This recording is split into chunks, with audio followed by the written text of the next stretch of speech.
Hello friends, welcome to our channel. Today we're going to take a look at another horrible case with you. The case of Marcos Matsunaga. Marcos Matsunaga was a successful Brazilian entrepreneur who inherited a family business that became one of the largest food product companies in the country. The company, Yoki, was founded by his grandfather, Yoshizo Katano, who immigrated to Brazil and started a small flour milling business in the mid-20th century. Over time, the company grew and transformed into a global brand with a wide range of products. Marcos was born into a wealthy family and was accustomed to getting everything he wanted from a young age. Marcos didn't have to start from scratch to build his business, as he inherited the family food company from his grandfather and father. As the CEO, Marcos had the opportunity to become the first billionaire in his family, a goal he pursued for most of his life. However, this ambition was not meant to be fulfilled. Those who knew Marcos personally described him as a skilled and successful businessman who not only preserved but also significantly increased the family's wealth, boosting profits. However, he was also known for being difficult to work with, having a strong personality, and being controlling towards those around him. Marcos was not handsome, he was obese since childhood. He had to wear glasses due to vision problems, short stature, and somewhat clumsy. All of these caused Marcos a lot of problems when communicating with friends, leading to a lack of friends and isolation. Despite his wealth and business success, Marcos found it difficult to establish a meaningful relationship. His arrogance and egoism often repelled women, making it hard for him to connect with someone beyond a few dates. Consequently, he frequently relied on the services of escorts, as his wealth and status were not enough to make him a desirable partner. Very little information is publicly available about the entrepreneur's first wife. What is known is that their marriage was not based on romance or passion, but rather necessity and family pressure. The marriage endured for several years, although both spouses soon came to regret their decision to start a family. Initially, the young wife tried to accommodate her husband's complicated personality, hoping they would eventually form a supportive and loving partnership. However, her expectations were unfulfilled, and they gradually grew further apart. The businessmen primarily sought companionship on websites where women offered intimate services in exchange for money. Elise was one of these women, a call girl with profiles on multiple platforms. He came across her profile, a gorgeous blonde with a great figure, and began booking her services regularly, paying her handsomely for their time together.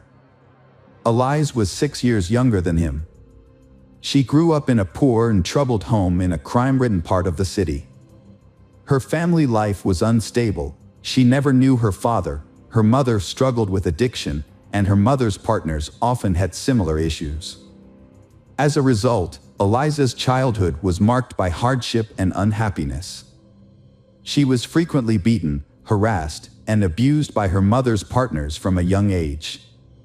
As soon as she finished school, Elise left home and never looked back. She pursued a career in nursing, landing a job at a hospice after completing her training. However, she soon realized that caring for terminally ill patients was not her true calling. Elise formed strong bonds with her patients. A few years later, Elise decided to pursue higher education and switch careers. She chose law, which she saw as a promising field that would open doors to new opportunities.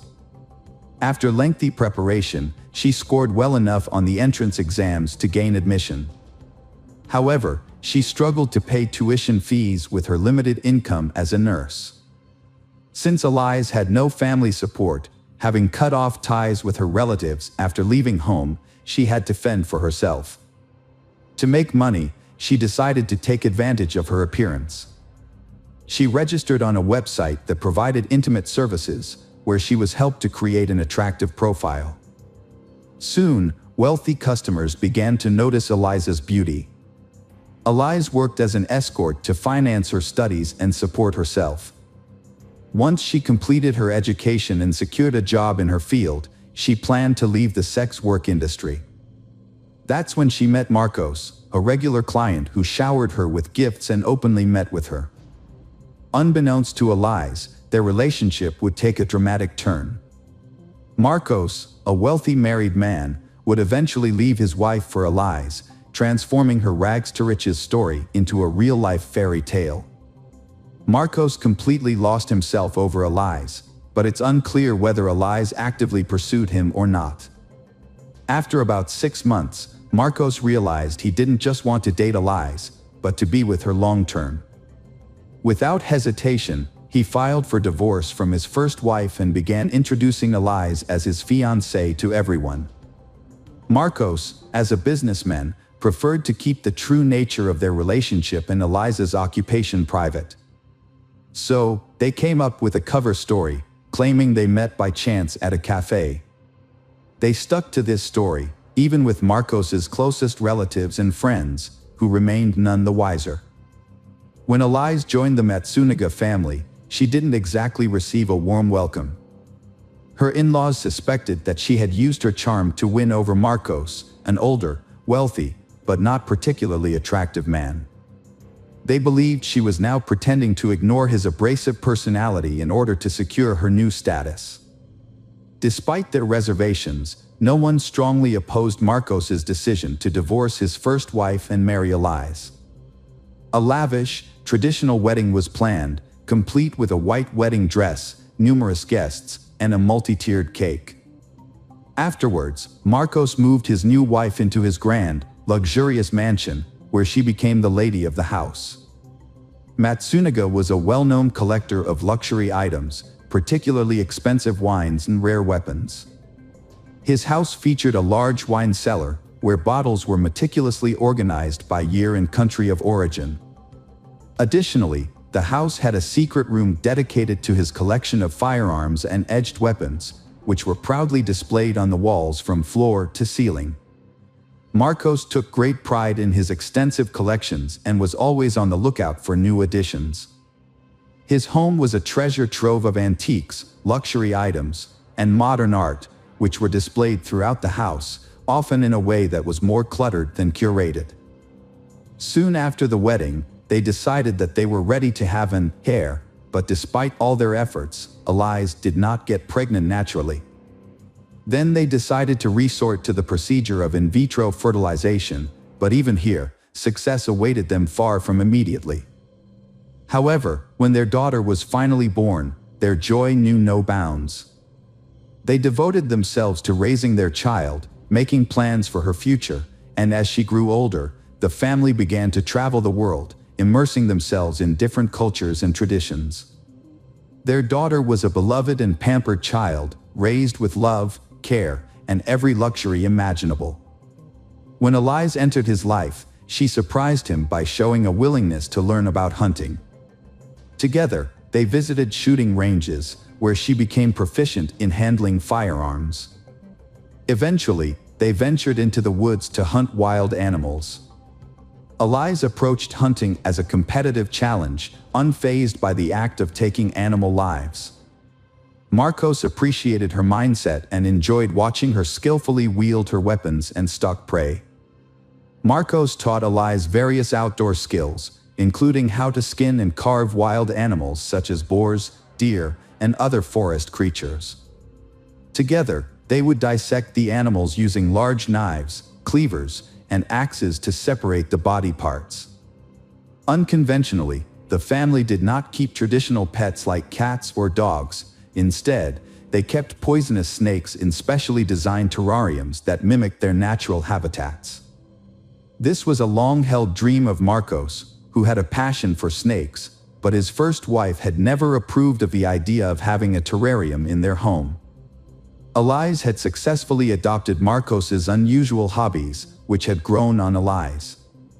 In the spring of 2012, Marcos was on the verge of making a significant deal that would take his wealth and career to a new level, potentially making him a billionaire. He was in active negotiations with several partners to sell the family business and invest the substantial proceeds in a new and profitable venture. On May 19, 2012, the day before a billion-dollar deal was set to close, entrepreneur Marcos vanished without warning. His wife, Elise, didn't report him missing until the next day because she thought he was at work. According to Elise, Marcos had a meeting scheduled for the evening that was expected to run late into the night. He had packed some belongings and told her he would likely spend the night at the office before heading straight to the deal the next morning. When Marcos failed to return home and stopped answering his phone the next day, Elise grew concerned and reported him missing. The police quickly discovered that the entrepreneur had missed an evening meeting and a crucial morning meeting that he couldn't afford to skip. This led to immediate speculation that the millionaire had been kidnapped, and it was likely that his family would receive ransom demands in the coming hours. However, 24 hours passed, followed by another day, with no ransom demands received. As a result, hopes of finding Marcos alive began to dwindle. Meanwhile, investigators were actively questioning the businessman's relatives, friends, and business partners to identify potential enemies and determine who could benefit from his disappearance or the disruption of the impending deal. Despite a thorough investigation, no one has found anyone who would have wanted to kill Marcos. He was a capable and forward-thinking businessman who made strategic decisions that often benefited everyone involved. Days later, Elise visited her in-laws with her daughter and revealed a secret she had been too afraid to share with the police. With tears in her eyes, she explained that her husband had been having an affair with a woman named Natasha Villalima and had made no effort to hide it. Although the situation had led to several heated arguments and threats of divorce, Marcos had eventually promised to end the affair in order to save their family. Marcos continued to see Natasha, but was more cautious to avoid another family scandal. However, Elise suspected he was having an affair and hired a private investigator to gather evidence. The investigator obtained photos and videos of Marcos's romantic dates with Natasha. Notably, he took Natasha to the same restaurants and entertainment venues that he and his wife frequented, where he was very popular.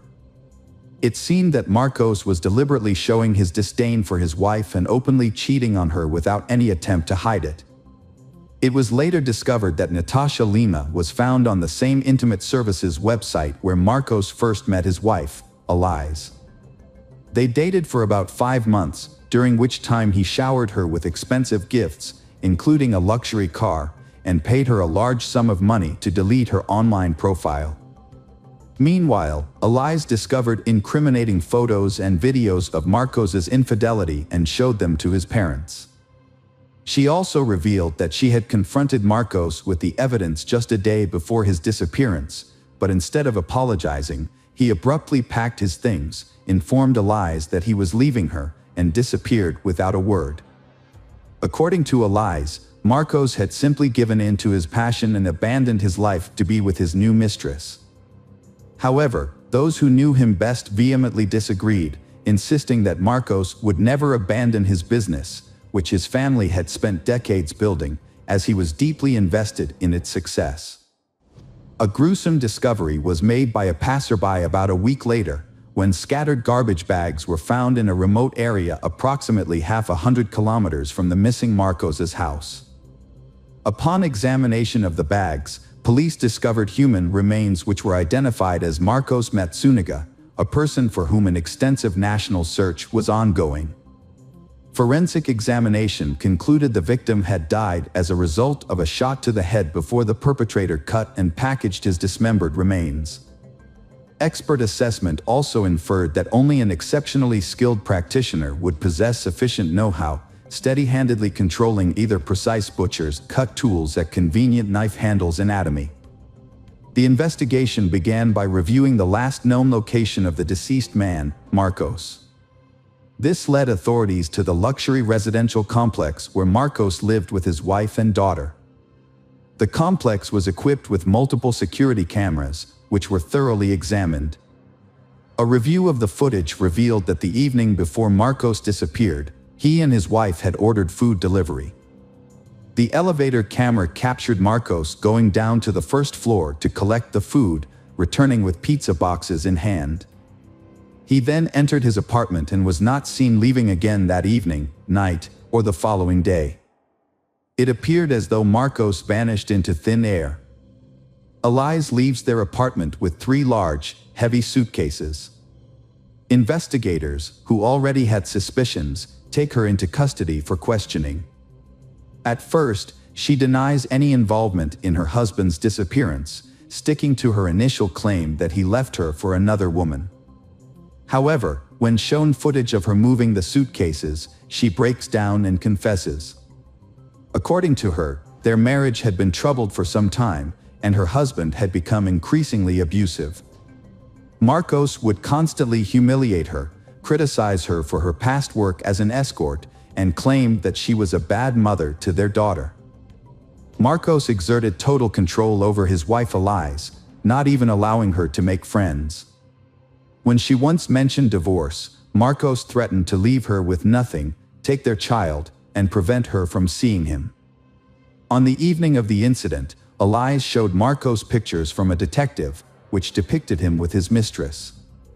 Instead of remorse, Marcos became enraged and slapped Elias. She claims that everything after that was a blur. The next thing Elias remembers is holding a gun, which she used to shoot her husband. Upon realizing what had happened, she decided to dispose of the body to make it seem like Marcos had vanished. Elias drew upon her experience as a nurse and knowledge of human anatomy to do so. Additionally, Marcos had previously taught her how to skin and dismember animal carcasses, and they had the necessary tools at home. After Elias killed her husband, she dismembered and bagged his body while their young daughter slept in the next room. It was later discovered that the evidence of her husband's infidelity, which included photos and videos, was only received by Elias on May 20th, after she had already murdered him. This evidence was provided by a private detective. Elias then used this evidence to deceive her husband's parents, telling them that he had abandoned her for his mistress. The investigation also found Natasha Lima, who testified in court that Marcos had wanted a divorce but was afraid of Elias due to her alleged mental instability and capability for violent behavior. Natasha last saw her lover the day before he disappeared. He was unhappy about the constant family scandals and planned to start a new life in Florida after selling the company. However, his wife Elias was not part of these plans. He intended to divorce her and forget her completely. A shocking twist was the discovery of blood in the lungs of the deceased Marcos. This suggested that Marcos was still alive when Elias decapitated him, indicating he had struggled to breathe. This contradicted Elias's claim that he died instantly from a gunshot wound. Further examination by the pathologist revealed that the bullet had entered Marcos's head at an unusual angle. It seemed he was caught off guard, sitting or lying down when shot, and didn't try to defend himself. Elias Matsunaga's claim that her husband attacked her and she defended herself was disputed by multiple witnesses at her trial. They testified that Marcos had a difficult personality and often spoke harshly, but he never physically harmed anyone. As a result, the court believed Elias fabricated the story and found her guilty of premeditated murder with cruelty and attempting to conceal the crime. She received a 20-year prison sentence, which many considered too lenient. Her in-laws now care for their daughter. Hello friends, welcome to our channel. Today we're going to take a look at another horrible case with you. The case of Lindsay Birbeck. Lindsay was born in Blackburn, Lancashire, northwest England. She and her husband, Tim Birbeck, separated in July 2018, but they continued living together until March 2019. At that time, Lindsay moved to a new home on Burnley Road in Hanko. As a mother, Lindsay cared for her 2 adult children, Divin, 20, and Sarah, 17. Professionally, she worked as a teacher's aide at Atton Hill Elementary School in Burnley. She enjoyed being around children and was known for her artistic talent. Lindsay would often go the extra mile to create impressive props for school productions. On August 12, Lindsay went for a walk in the wooded area of Coppice, near her Hanko home. However, when her daughter Sarah and Sarah's boyfriend Brandon arrived at the house for a scheduled tea party, Lindsay was nowhere to be found. This was unusual, as Lindsay was not one to forget appointments. Sarah tried calling Lindsay multiple times, but there was no answer. She sent Lindsay a text message saying, "Where are you?" "We sat outside for an hour and called 6 times. When Lindsay didn't respond, Sarah sent another message with a series of question marks, but still received no reply. After waiting for an hour outside Lindsay's house, Sarah called her father, Tim Bobek, since her mother was not home and not answering her phone. Tim took Sarah and her brother Brandon to his house around midnight. Later, Sarah and Tim went back to Lindsay's house with a spare set of keys, but Lindsay was nowhere to be found. The house looked undisturbed, and there were no signs of anything out of the ordinary or a note explaining Lindsay's whereabouts. At 12:11 a.m. on August 13th, Tim contacted the police to report Lindsay missing, stating, "Lindsay seems to be missing. We can't find her." Lindsay's disappearance shocked the community, prompting a massive search effort. Hundreds of people, including families with strollers and teenagers, joined the search, even if they didn't know Lindsay personally. After days of searching, posting on social media, and putting up posters, the community gathered at a local spot called Copus for 2 days, hoping to find a clue to help solve the mystery of Lindsay's disappearance. The search continued non-stop despite the challenges.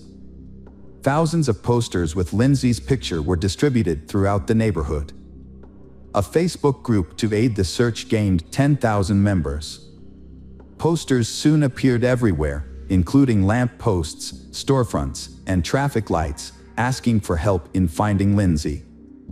Police launched a thorough investigation into Lindsay's disappearance, conducting extensive searches around her house and the surrounding countryside.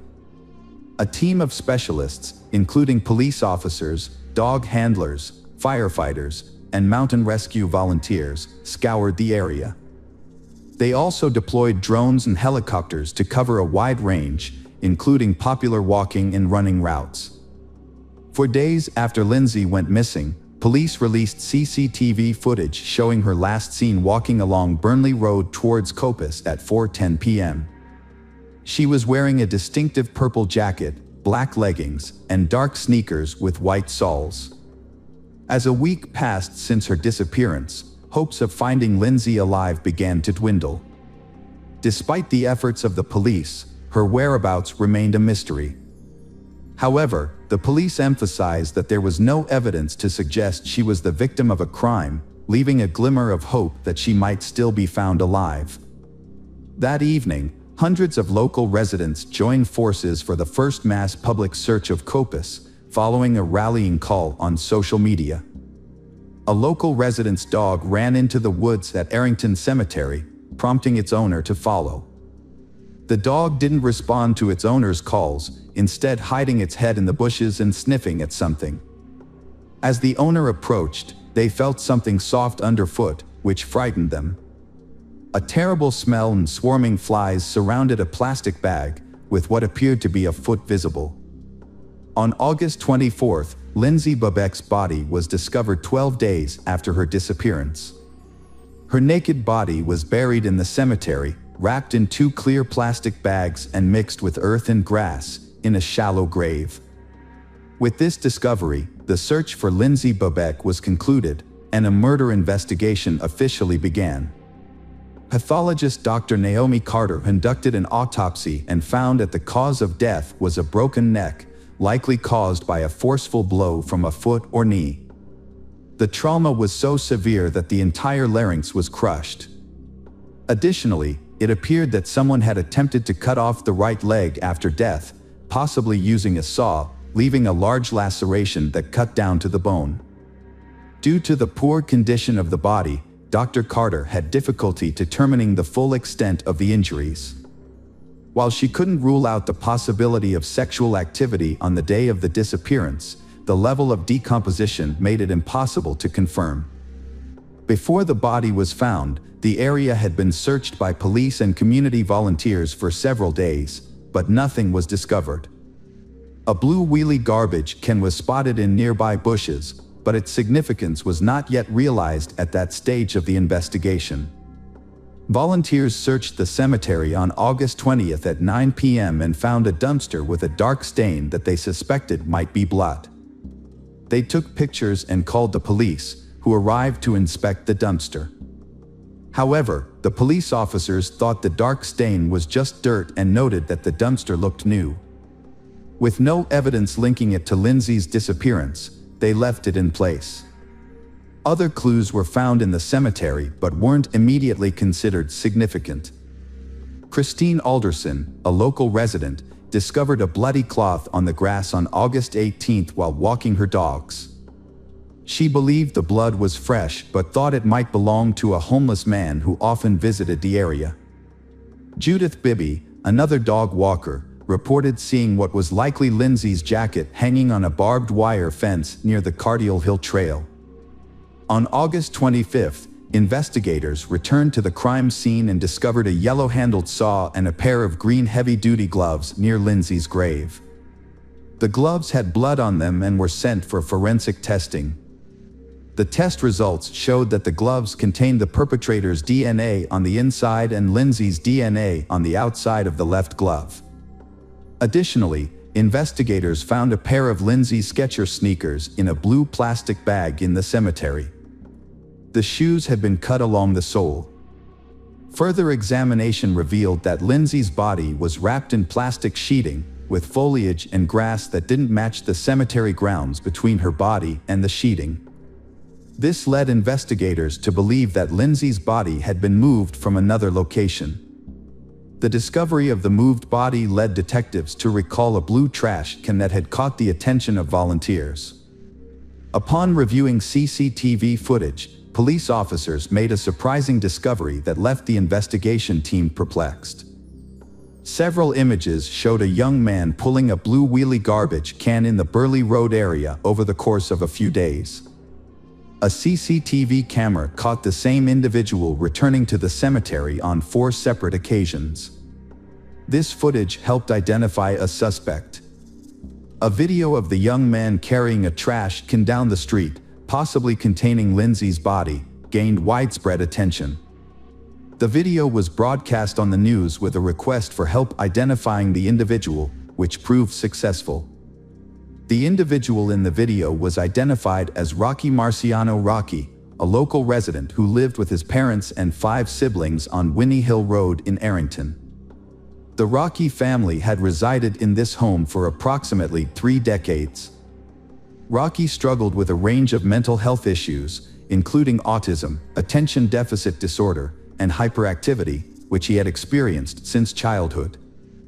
Additionally, his low IQ presented challenges with learning and communication.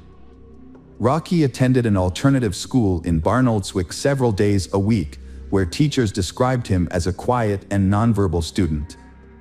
In 2015, a psychologist evaluated Rocky and found he had difficulty understanding his emotions and how they related to events. A 2016 report noted that Rocky was unresponsive to strangers and required constant supervision. According to Timothy Bradley, a teacher at his school, Rocky showed little interest in academics, preferring practical activities. He rarely engaged in conversations, even about topics that interested him. Rocky was physically strong and enjoyed activities like going to the gym, caring for chickens, and playing Xbox. Rocky often seemed detached from reality and unaware of his actions. His attack on Lindsay Bubeck appeared to be motivated by a desire to kill a woman, and she happened to be in the wrong place at the wrong time. The murder was a random act committed by a stranger. On August 12, 2020, 1 year after the crime, Rocky Marciano Rocky went on trial. After an 8-day retrial and 4 hours of deliberation, the jury delivered a unanimous guilty verdict. Rocky, 17, showed no reaction via video link from Her Majesty's Prison, Wetherby. His parents, present in court, also remained expressionless. Rocky had pleaded guilty to aiding in the disposal of Lindsay's body but denied any role in her death. He claimed a male stranger approached him and offered a fee to help bury she. In a prepared statement, Rocky admitted to moving the garbage can and burying the body, but maintained he had no involvement in Lindsay's death.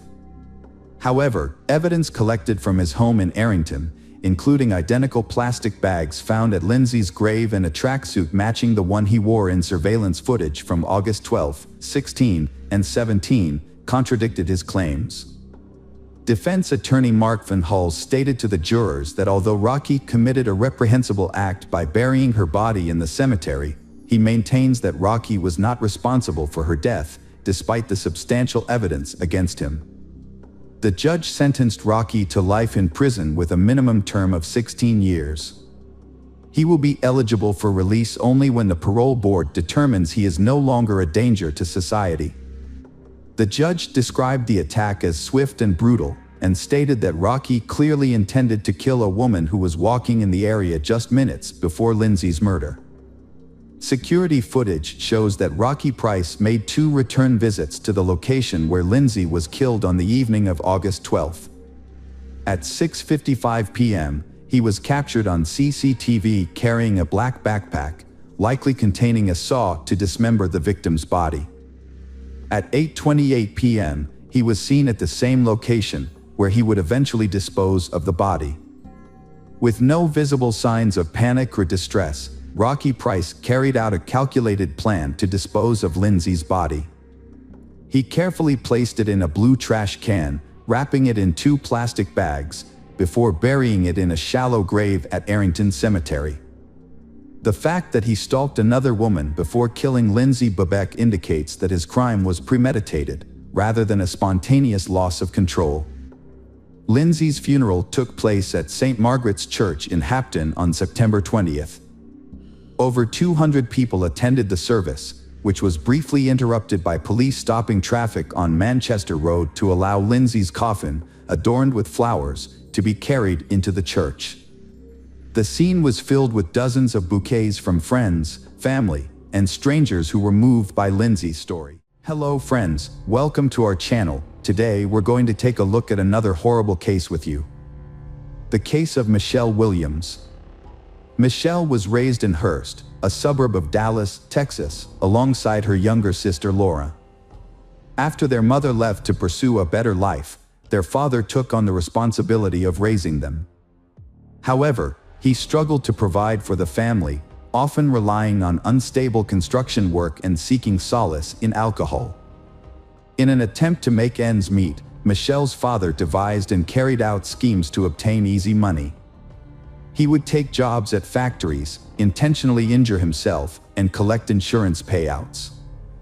Although this tactic initially worked, it was eventually exposed with the help of CCTV cameras at one of his workplaces, resulting in his arrest and imprisonment. Growing up in an environment filled with deception and manipulation, Michelle became accustomed to a life of dishonesty. She desperately sought escape from this reality, but the lies and deceit had become ingrained in her way of life, making it difficult for her to imagine an alternative. Michelle longed to grow up quickly and leave her impoverished life behind. By the age of 15, she had developed into an attractive young woman, drawing attention from both her peers and older individuals. Michelle soon discovers that she can use her femininity and charm to influence the men around her and get what she wants. As a result, she enters a series of romantic relationships with various men. At 17, Michelle drops out of school and marries 16-year-old Kenneth O'Brien, telling him she's pregnant. Kenneth takes responsibility for his young wife and unborn child, joining the army to provide for them. They move frequently, having 2 more children, but Michelle grows dissatisfied with their nomadic lifestyle and temporary military housing. After 5 years, Michelle leaves Kenneth, citing his infidelity and physical abuse as reasons for the divorce. She returns to her hometown of Hurst, portraying herself as a victim of domestic violence to garner support from relatives and friends. As Michelle rebuilds her life, she reconnects with an old classmate, Brandon, and falls in love. Brandon is smitten with Michelle and happily accepts her 3 children from her previous marriage. They were preparing to get married, but just before the wedding, Brandon became furious with Michelle. he discovered that she had not finalized her divorce from her first husband. Michelle had been afraid to discuss the divorce with her ex-husband due to his abusive behavior, and as a result, she hadn't sent the necessary documents. With the help of a lawyer, they quickly resolved the issue, and they was able to get married in 1994. Initially, their family life was peaceful and routine. Brandon focused on growing his IT company, while Michelle worked as a dental assistant. However, Michelle had bigger aspirations. She began bringing home various dental equipment and supplies. Brandon's concerns grew as he suspected something was wrong. It was later revealed that Michelle had been stealing. Fortunately, they avoided going to trial. However, this incident marked the beginning of Brandon's trust issues with his wife. When neighbors reported that cars frequently visited their house while Brandon was at work, he installed a tape recorder in several rooms. Upon listening to the recordings, he discovered that various men were visiting their home throughout the day. Brandon conducted his own investigation and discovered that Michelle's first marriage ended in divorce due to her repeated infidelities, contradicting her claim that it was her husband's abuse. Upon learning this, Brandon reached his limit and requested a divorce. Enraged that Brandon was the one to initiate the split, Michelle sought revenge while he was away at work. Brandon had a valuable saltwater aquarium with thousands of dollars worth of fish. Michelle destroyed it by pouring Comet into the tank, killing all the fish. But that was not the end of her destructive behavior. Brandon's dog, Domino, was also a victim of Michelle's cruelty. She gave the dog sleeping pills, which led to its death. However, this was only the beginning of Brandon's nightmare. Michelle's actions continued to cause harm, and Brandon eventually learned the truth about her when his marriage was ruined. What Michelle did to Brandon was not an isolated incident. Her treatment of other men was even more shocking. It was later discovered that Michelle's first child was the child of her and John Paul Ray, a high school classmate of hers. Instead of telling John the truth, Michelle convinces Kenneth O'Brien that the child is his and he is forced to marry her. For 13 years, Kenneth believed the child was his child and even paid child support from age 5 to 18. After Michelle's divorce from Brandon, she moved in with John, the father of her first child. They lived together in a common-law marriage for 8 years. However, their relationship ended abruptly when John suspected Michelle of cheating on him. Michelle confirmed she was having an affair, which led to John moving out and leaving most of her belongings behind. She then met Greg Williams, a man with a history of marital failures, having been married twice before and having a daughter named Taylor from his previous marriage to Katie. After Greg and Katie's divorce in 2003, they shared custody of Taylor and maintained a good relationship, which made a formal child support agreement unnecessary. Greg was a successful and generous man who seemed like a perfect partner for Michelle. In 2007, Greg and Michelle had a daughter named Michaela, and they got married a year later. Their marriage seemed like the epitome of the American dream, with plenty of money, children, and love.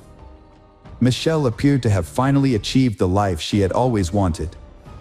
Greg came from a family with strong principles and had achieved success through his own hard work from a young age.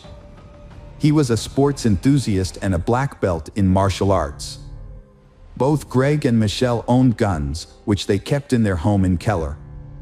Michelle kept a silver .40 caliber pistol in a safe, while Greg stored his black LAA .45 caliber gun, always loaded, in a case under his bedside table. Despite their differences, they was committed to making their marriage work. They regularly hosted birthday parties for their children from previous relationships at their home in Keller. Michelle's adult children frequently hosted barbecues and pool parties at their home, which was always filled with friends. Despite their idyllic suburban life and bright daughter, Michelle and her husband Greg didn't fit the traditional American couple mold. They had met through an online forum for those interested in bondage, domination, sadism, and masochism, and their raucous adult gatherings had drawn numerous complaints from their neighbors. On October 13, 2011, at 4:40 a.m., an emergency call was made by a frantic woman, claiming she and her husband had been attacked by an intruder. She reported being injured and her husband shot. Police quickly arrived at the scene, discovered a blaring television and a baby sleeping on the couch inside the house. Michelle's daughter was fast asleep and unharmed during the incident. However, Michelle's behavior raised suspicions among the police officers who arrived at the scene. Despite claiming to have just experienced a burglary and assault, Michelle appeared remarkably calm and composed. Her hair was styled, and she was fully dressed, which seemed inconsistent with her story. The police soon cordoned off the entire gated community and thoroughly searched the home. As the investigation progressed, Michelle was taken to the Keller Township Police Station for further questioning. Over several hours of interrogation, her account of the events began to unravel. Michelle initially claimed that an intruder, dressed in black, had struck her on the head with a wrench. She alleged that she fell to the ground but remained conscious and heard a gunshot. According to her, the intruder then fled through the back door. However, the evidence at the scene contradicted her story. Greg Williams, the victim, was found shot in the head while lying in bed. A .45 caliber handgun and a wrench were discovered near the back door, but the circumstances suggested that Michelle's account was not entirely credible. The investigation found no fingerprints on the weapons and no signs of forced entry. The family's valuables, including a large sum of cash, were left untouched. Security footage revealed that the only car to enter the gated community before the crime belonged to a newspaper delivery person. Michelle attempted to mislead the police by fabricating a story about the attack. She even went so far as to injure herself with a wrench and stage the scene. However, detectives noticed inconsistencies in her account. The discovery of the gun used in the crime, devoid of fingerprints, further raised suspicions. The final discrepancy was the untouched $20,000 in cash, which Michelle couldn't explain. While Michelle was unable to provide a reason for why her husband, a successful businessman and devoted father, would take his own life, she was able to justify her own actions. Michelle claimed she wanted to protect their young daughter from the painful truth about her father's death. She told the police that she had cleaned the gun and washed her husband Greg's hands to remove fingerprints, and then staged a fake home invasion before calling for help. This explanation seemed strange, but it explained why no evidence of an intruder was found. Michelle also admitted to using bleach to clean up the crime scene and hitting herself in the face with a wrench to make the attack look more believable. From the start, the police in Keller suspected that Michelle's story was not true, but at the time, they did not have any physical evidence that linked her to the crime. Michelle was arrested for lying to the police, but she was later released. Around 5 p.m. on the day of her husband's murder, Michelle visited her sister Laura's home. During the evening, Michelle cried occasionally, but her sister felt that Michelle's tears seemed insincere. Notably, Michelle didn't mention her late husband's name once. The next morning, when questioned by police, Michelle appeared to be in a great mood. She was well dressed, had styled her hair, and was wearing makeup. Despite the ongoing investigation into her husband's death, Michelle went out for breakfast at a popular restaurant. As investigators struggled to find a motive and credible evidence, Michelle inadvertently provided them with both. During her initial interrogation, Michelle claimed she wasn't interested in money. However, her actions after Greg's death told a different story. She quickly began selling off assets from their family businesses and spending large sums of money. Michelle had been cashing checks through her husband Greg's IT company, but the exact amount is unknown. It is likely that the amount was substantial. After selling the Blueberries frozen yogurt store in Keller, Michelle made a crucial mistake. She attempted to claim the payout on Greg's life insurance policy, for which she was the sole beneficiary. The policy was taken out on August 12, 2011, nearly 2 months before Greg's death. However, Michelle overlooked a key detail: the policy did not cover Greg's death since he had taken his own life. As a result, the insurance company denied her the $60,000 payout, which was the primary motive for the crime. Later, another financial irregularity came to light that raised suspicions about Michelle. It was discovered that she had used falsified financial documents to secure a mortgage loan for the house that she and Greg were planning to buy before his death. The account numbers had been intentionally altered, and the lender did not immediately detect the elaborate scheme. Following Greg's death, Michelle canceled a meeting with the mortgage company, and the fake account went undiscussed until it caught the attention of the police. Despite the scrutiny, Michelle felt confident in her ability to avoid consequences and wrote a check for $188,000 to attorney Kenneth Wincorn. She then took a week-long vacation to Grapevine with her children.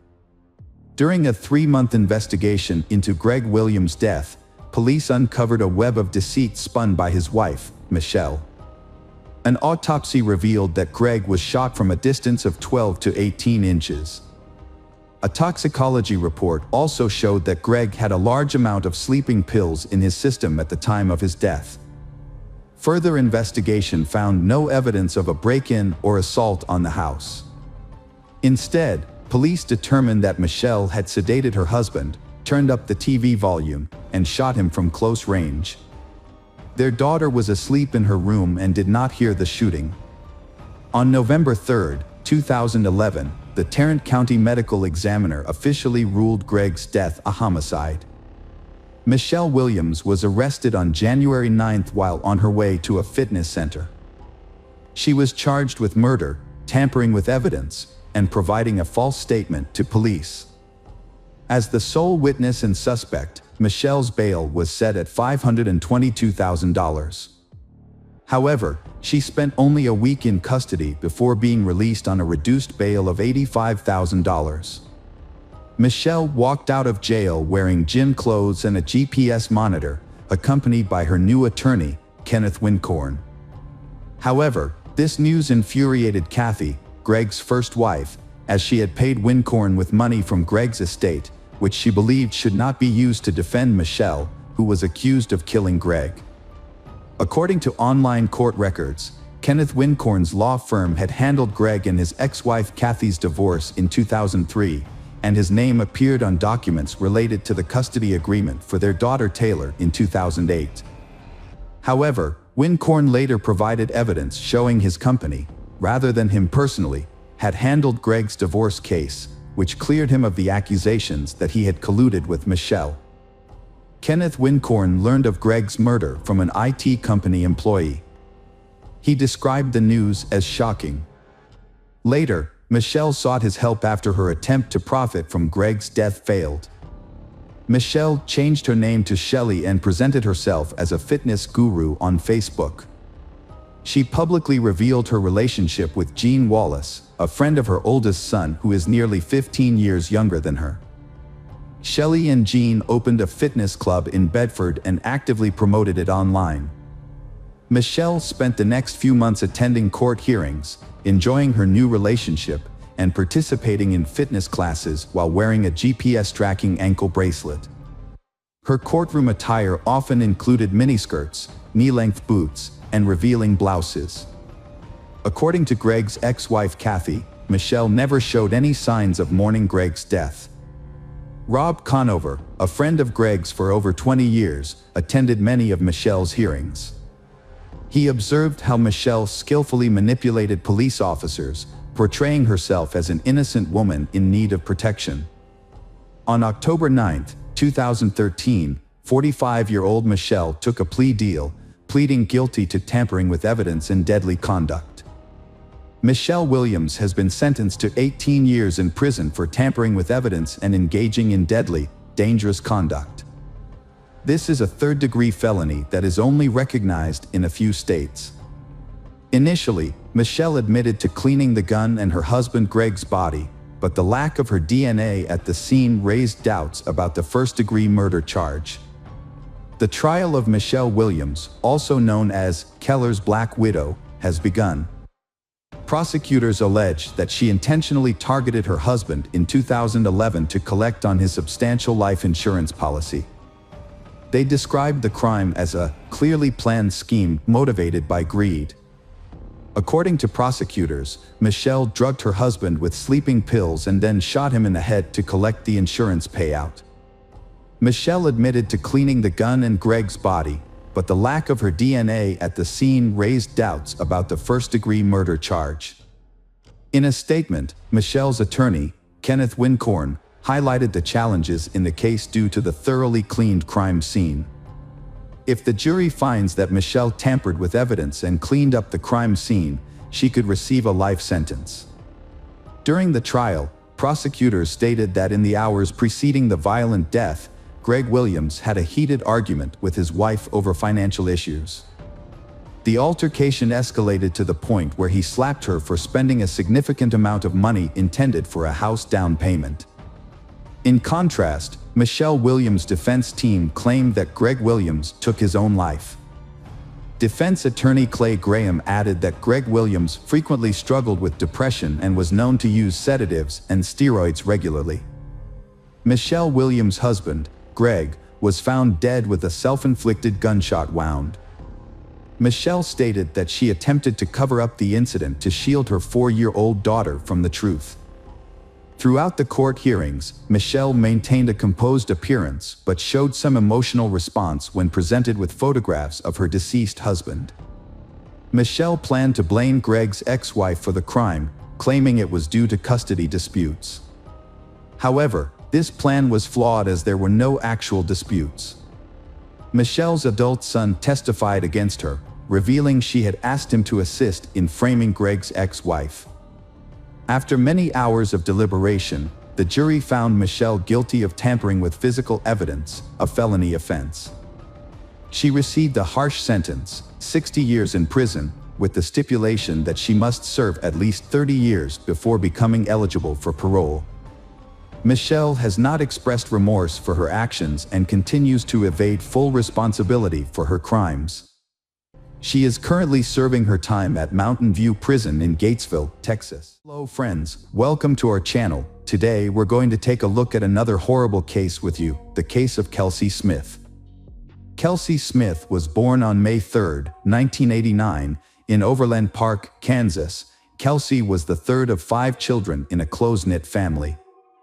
Her parents, Gregory and Missy Smith, raised her alongside her siblings, Steve, Lindsay, Kat, and Zach. Gregory Smith, the family patriarch, was a retired U.S. Navy veteran and had served in the police force for over 20 years. He was enjoying his retirement after a long and dedicated career. Kelsey grew up in a loving family environment, close to all her siblings. Kelsey's mother, Missy Smith, has dedicated her life to health care, working at a local hospital for many years. Despite her busy career, she has managed to balance work and family life well, raising her children and creating a warm family environment. Kelsey has been an active, outgoing, and creative child since she was a child. She enjoyed singing, dancing, and playing musical instruments, which she learned in music school.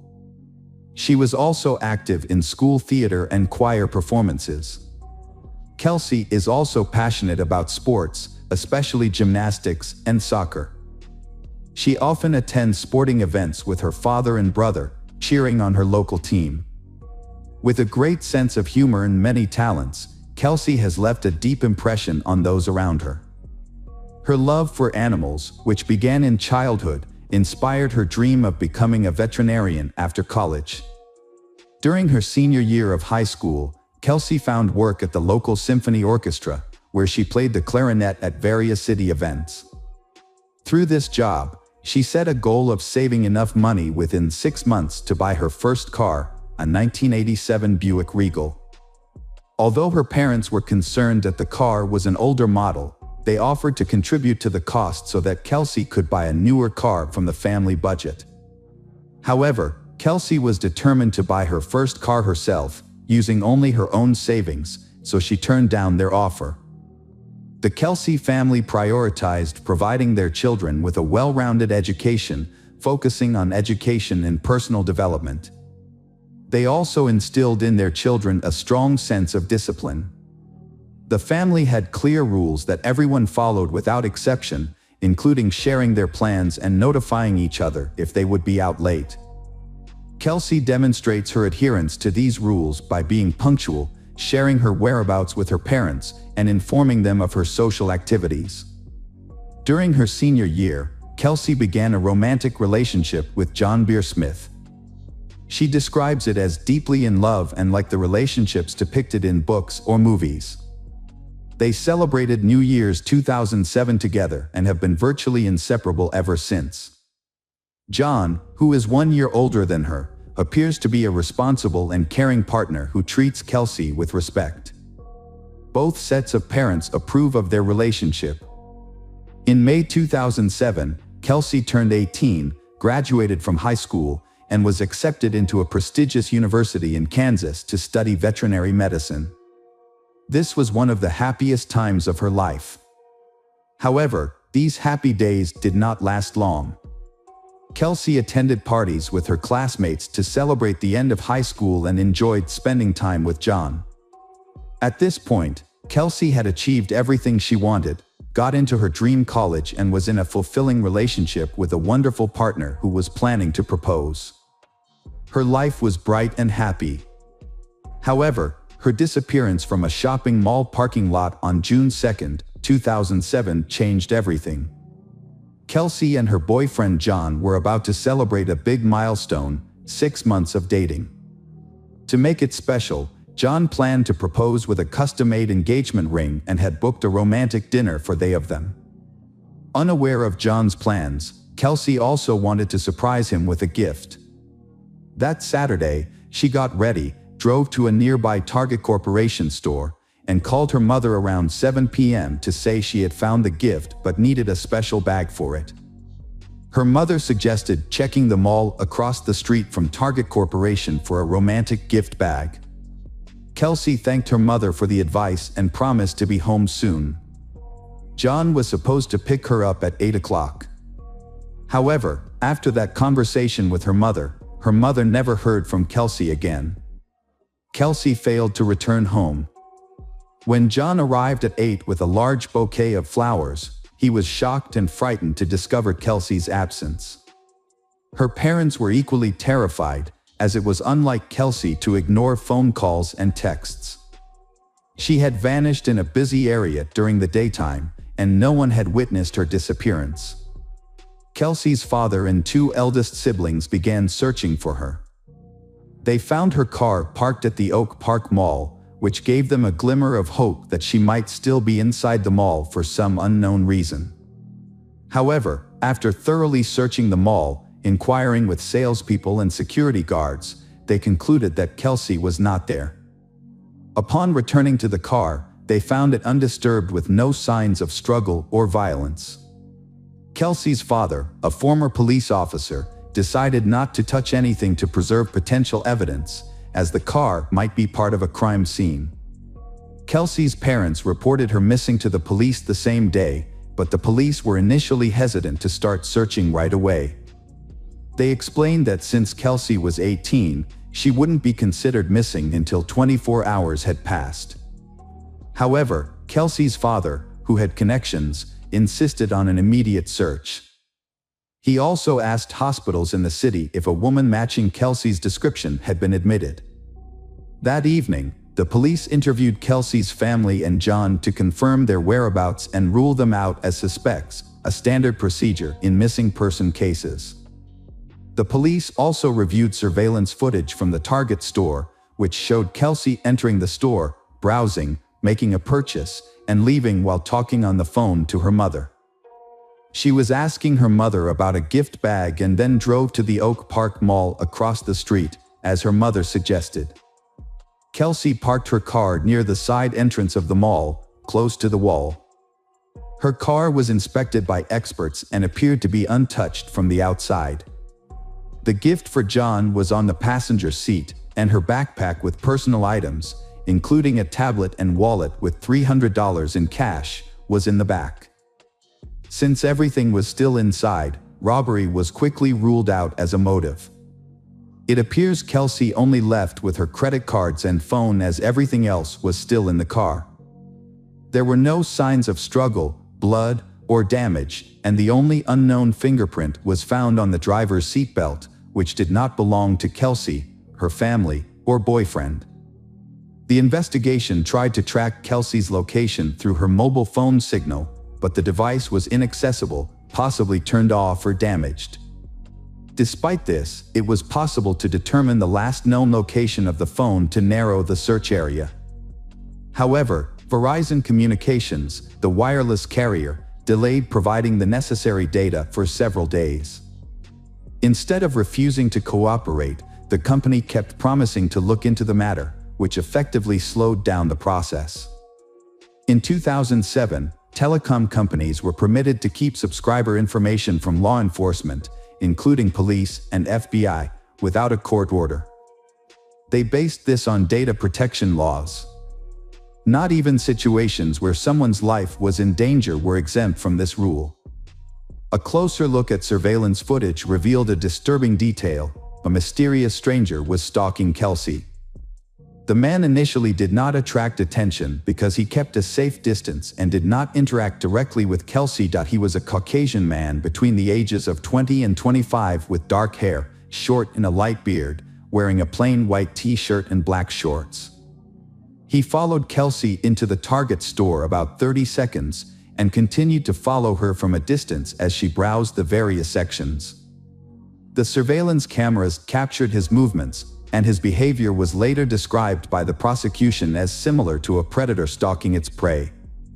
After Kelsey left the store, the man followed her to the Oak Park parking lot in his Chevrolet truck, waiting until she was alone. It's possible that he overheard her conversation with her mother, as he was standing close by while she was on the phone. This may have allowed him to learn about her plans to visit the nearby shopping center. Unfortunately, Kelsey had parked her car in a poorly lit spot, next to a side door and a storage area, which made it difficult for the cameras to capture what happened next. As Kelsey sat in her car, the man parked his truck beside her and got out, wearing the same white t-shirt and black shorts.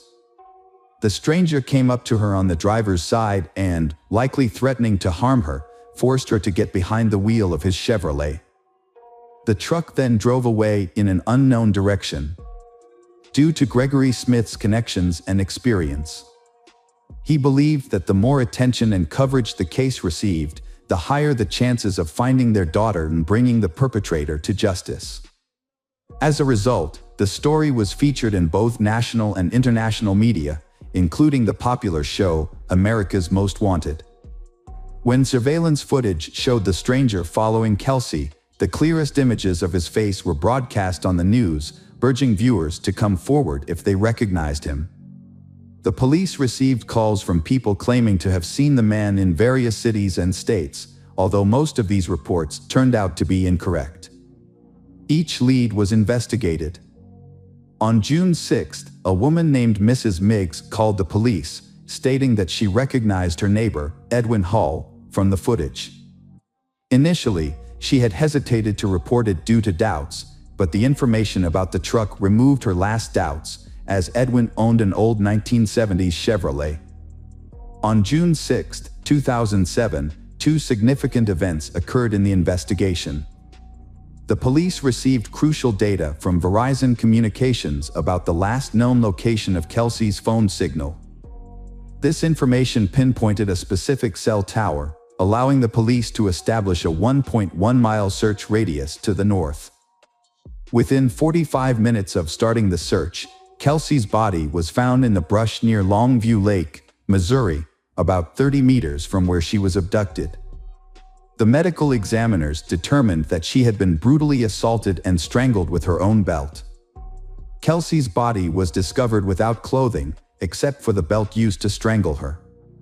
Her body was carelessly discarded in the bushes, partially covered with dry branches.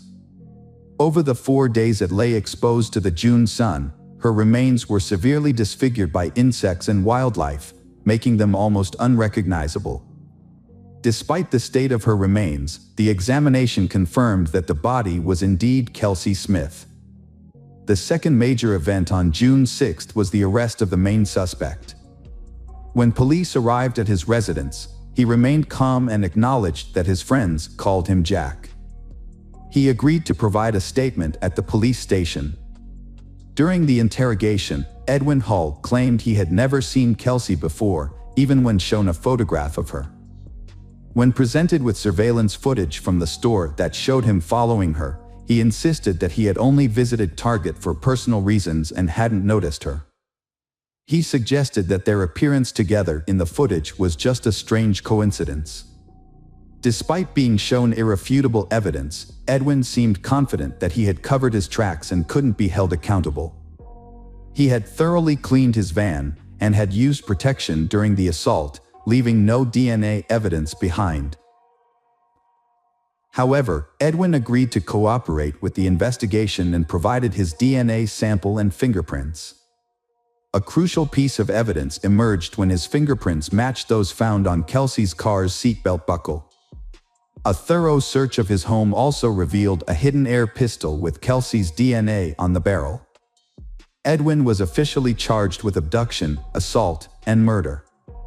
A jurisdictional issue arose, as Kelsey was abducted in Kansas but her body was found dead in Missouri. This was important because it affected the potential sentence. In Missouri, Edwin faced the possibility of a capital punishment trial and sentence. Edwin realized the seriousness of his situation and, after consulting his lawyer, decided to confess to the crime and provide details in the hope of a reduced sentence. He described how he had noticed Kelsey entering the store and followed her, getting close enough to overhear her phone conversation about visiting the shopping center across the street. Edwin waited until Kelsey was alone, then followed her to the adjacent parking lot. He was pleased when she parked in a secluded spot near the side entrance. He got out of his vehicle, armed with a pistol, and waited for Kelsey to return to her car. As she was getting into the driver's seat, he prevented her from closing the door. Kelsey had already pulled out the seatbelt, and Edwin allowed her to buckle up, leaving his fingerprint on it. Edwin then put the pistol barrel in Kelsey's mouth, threatening her to move to his vehicle's driver's seat. Kelsey drove Edwin's truck while he aimed the gun at her and gave her directions. When they reached a remote area at the state border, Edwin ordered Kelsey out of the truck and led her into the bushes.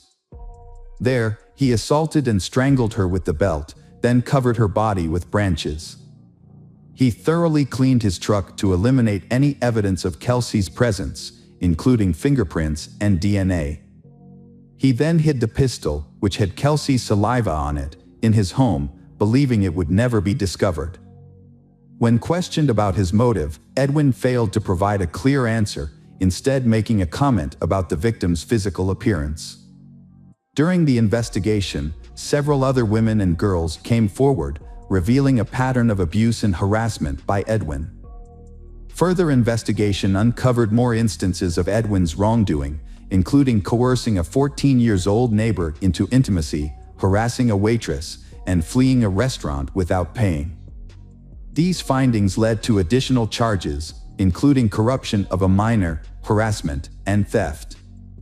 Edwin's lawyer attempted to garner sympathy from the court by highlighting his client's troubled childhood, past victimization, and unstable upbringing. Despite these efforts, the defense was unsuccessful. Edwin's lawyer was the only person to speak in his defense and show support. Notably, Edwin's wife attended all court hearings but chose not to defend her husband, instead sitting quietly in the background. On September 16, 2008, a Johnson County judge sentenced Edwin Hall to 27 life sentences without parole.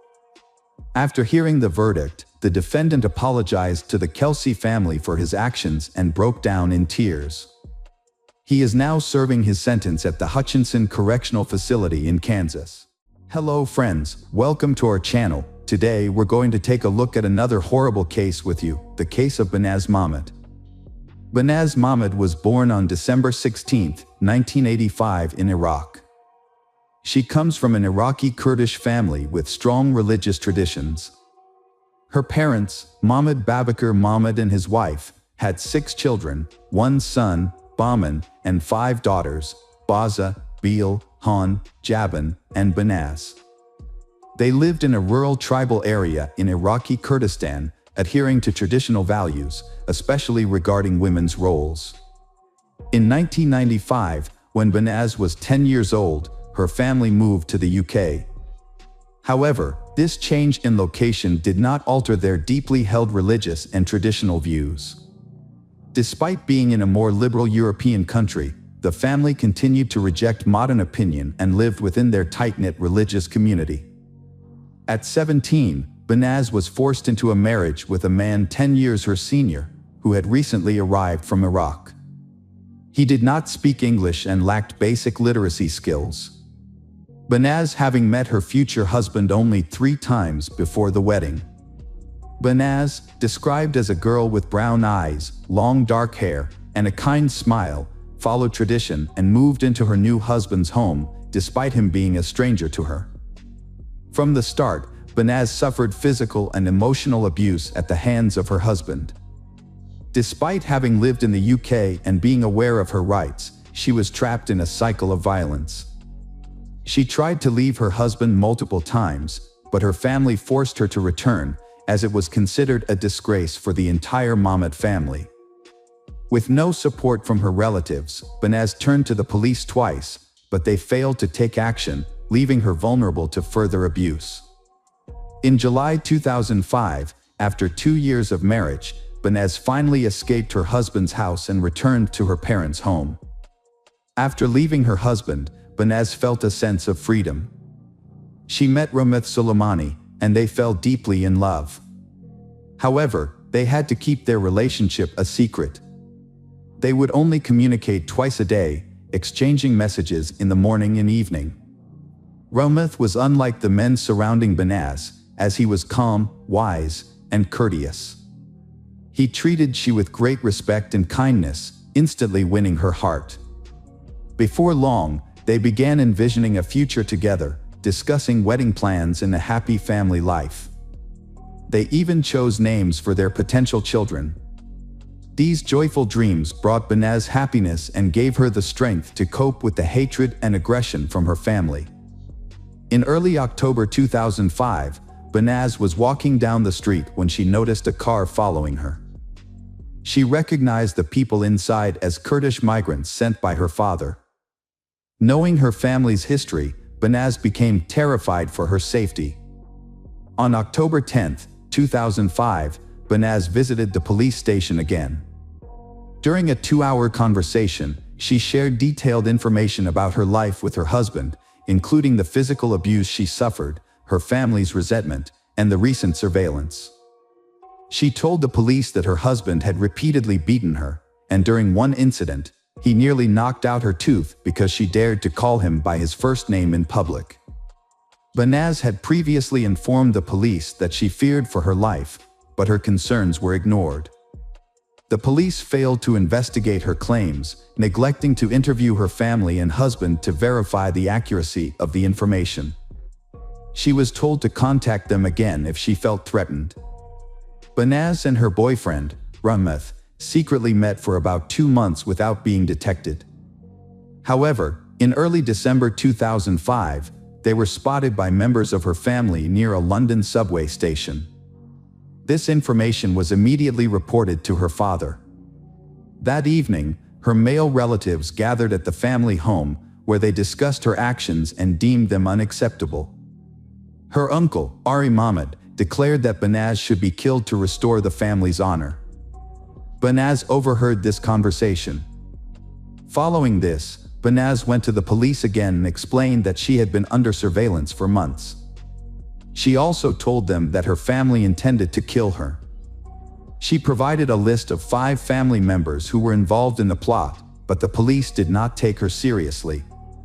A serious mistake was made, which led to Banaz's disappearance. To uncover her fate, investigators must untangle a complicated network of lies, violence, and disregard for the truth.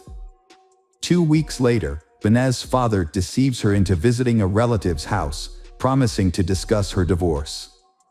Upon arrival, he forces her to drink brandy and leaves her alone in a room with the TV on. As she turns around, she sees her father putting on rubber gloves and reaching for a rope. Realizing her life is in danger, Benaz rushes to the front door, but it's locked. To escape, she breaks a window, cutting her hands on the shards. Benaz manages to reach a nearby cafe, where she collapses. Paramedics arrive and take her to the hospital, where the police are called. When Benaz regains consciousness, she contacts Rameth and asks him to come. After being discharged from the hospital, Benaz moves in with Rameth Soleimani. They celebrate the start of 2006 together and are happy. However, by mid-January, the Mahmoud family begins to pressure Benaz to return home, supposedly to mend their relationship and discuss her marriage to Rameth. Benaz trusted her parents and agreed to return to her father's house, believing her mother would protect her if her father became violent. To be safe, Benaz went to the police station again and gave a full statement, including the names of people she thought might harm her. Despite her fears, she returned to her family home. On January 22, 2006, Rameth was attacked by 3 men in the street who tried to force him into a car. He managed to fight back and reported the incident to the police. 2 days later, Rameth and Benaz were due to give a statement at the police station, but Benaz failed to appear. Rameth attempted to reach Benaz Mahmoud, but lost contact with her after she vanished upon returning to her family's residence. Rameth, who had been in constant touch with Benaz, grew increasingly worried and filed a missing persons report with the police.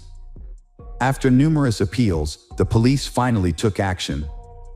The disappearance of Benaz Mahmoud sparked an investigation led by the Homicide and Serious Crime Directorate, with Chief Inspector Caroline Good at the helm. Initially, it was suspected that Benaz was being held captive in a house within the community.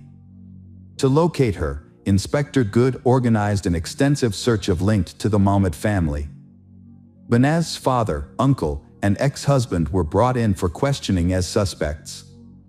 The police also began searching for 3 other men listed by Benaz in December 2005, Omar Hussein, Muhammad Ali, and Mohammed Hama, all of whom were her cousins.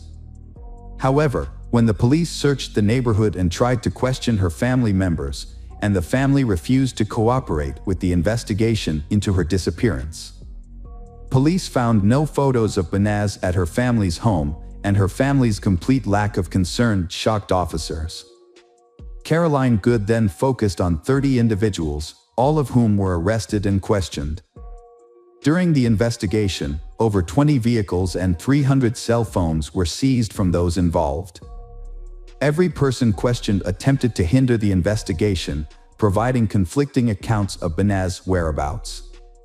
Some claimed to have seen her after she went missing, while others, including her mother, refused to cooperate with the police.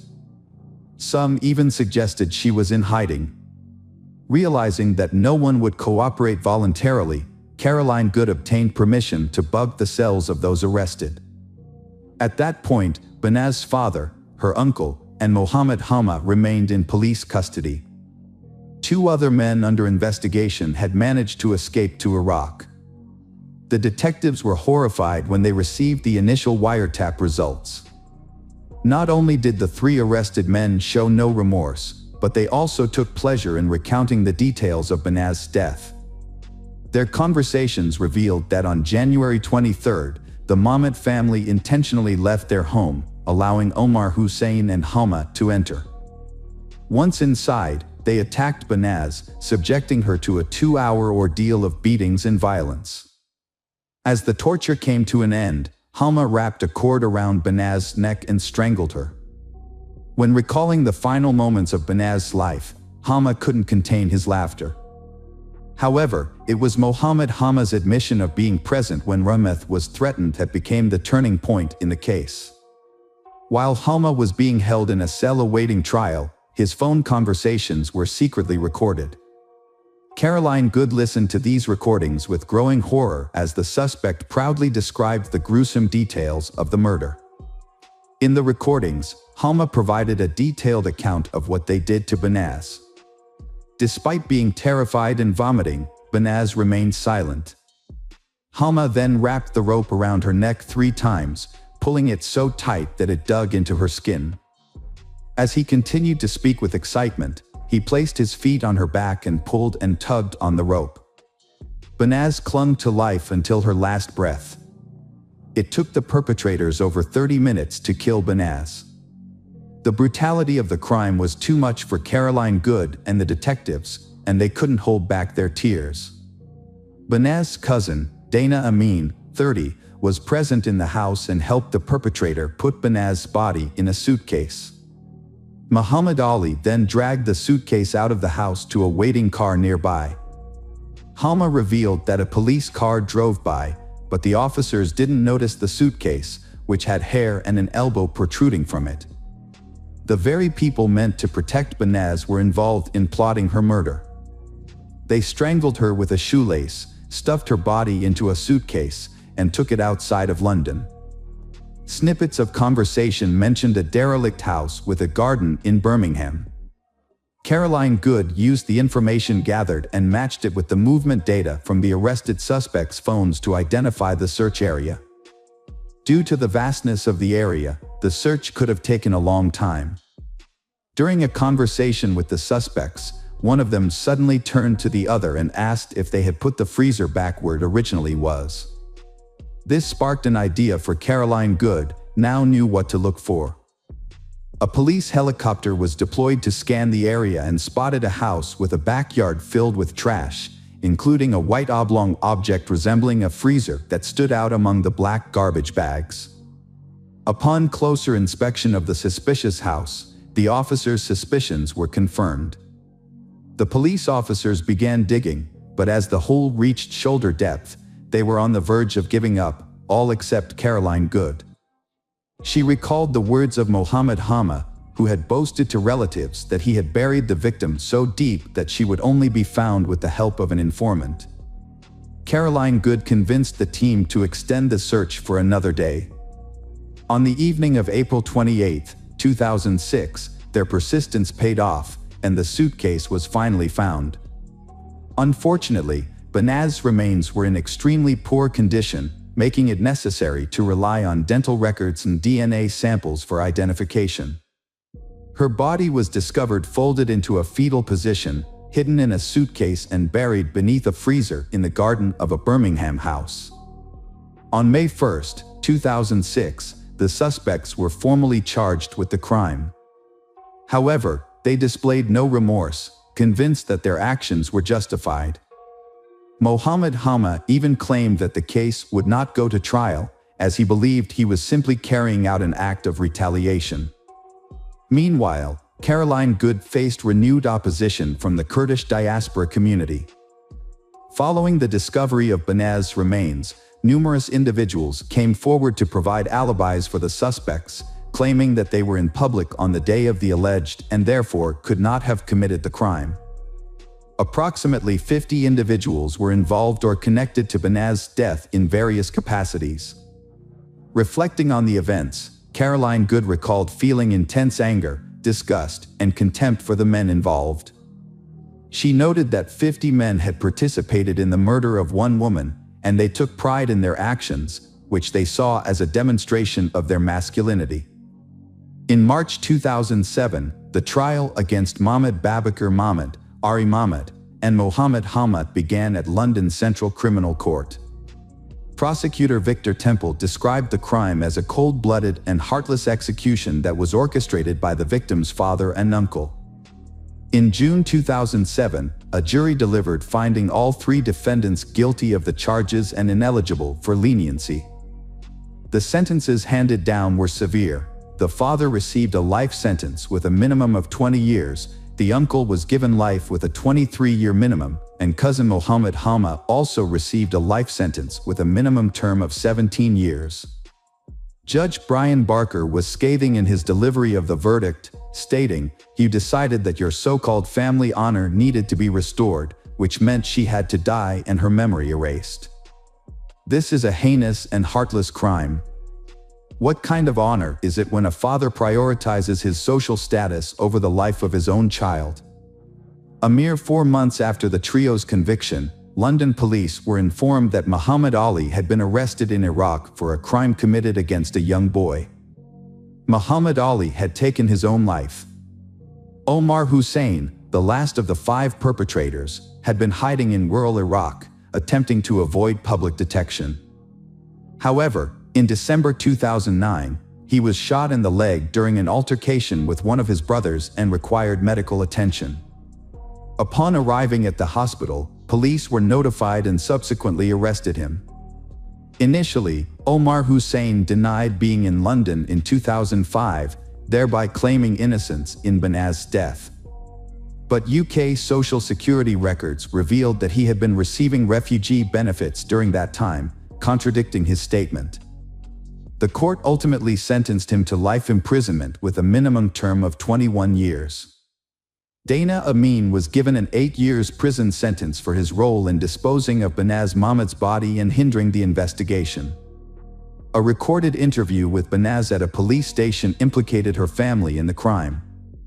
Banaz had previously handed in a letter to a police station in South London, naming individuals who threatened to kill her and her boyfriend Rameth. The individuals named in the letter were from Banaz's family and the wider Iraqi Kurdish community. They were angry about her decision to divorce her husband, who treated her poorly. Despite several attempts to leave him, Banaz returned due to family pressure. The police failed to respond properly to Banaz's situation, which ultimately resulted in her death. However, this case prompted significant changes in how honor-related cases are handled.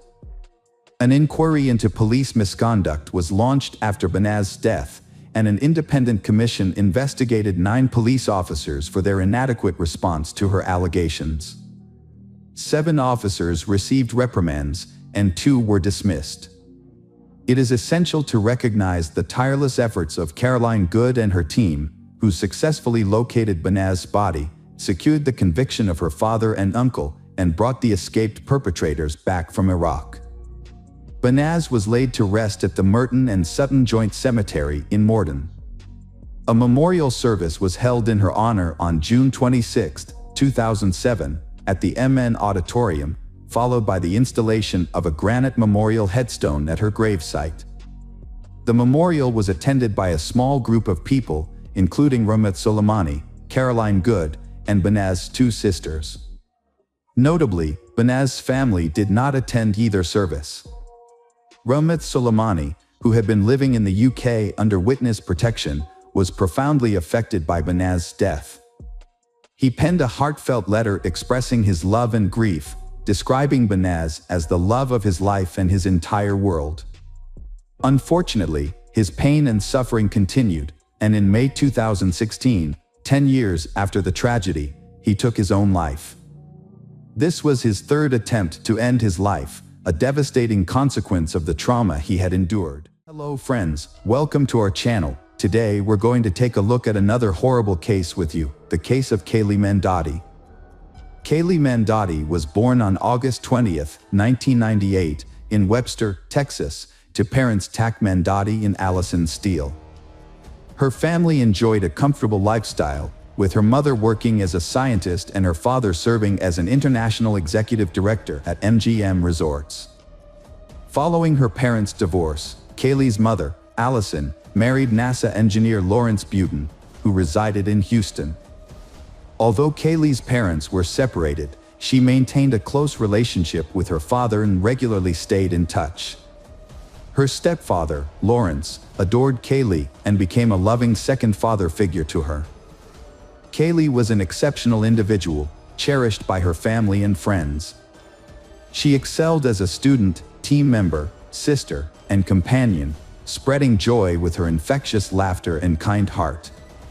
Throughout her academic career, Kaylee consistently demonstrated academic excellence and actively participated in extracurricular activities. Her diverse interests included horseback riding, piano playing, and theatrical performances. As a Girl Scout, Kaylee spent time exploring the Clear Lake neighborhood with friends and embarking on hikes with her parents. Upon graduating with honors from Clear Creek High School in League City, Texas, in 2016, Kaylee continued to pursue her passions. With a deep love for animals, Kaylee volunteered with a group called Animal Therapy.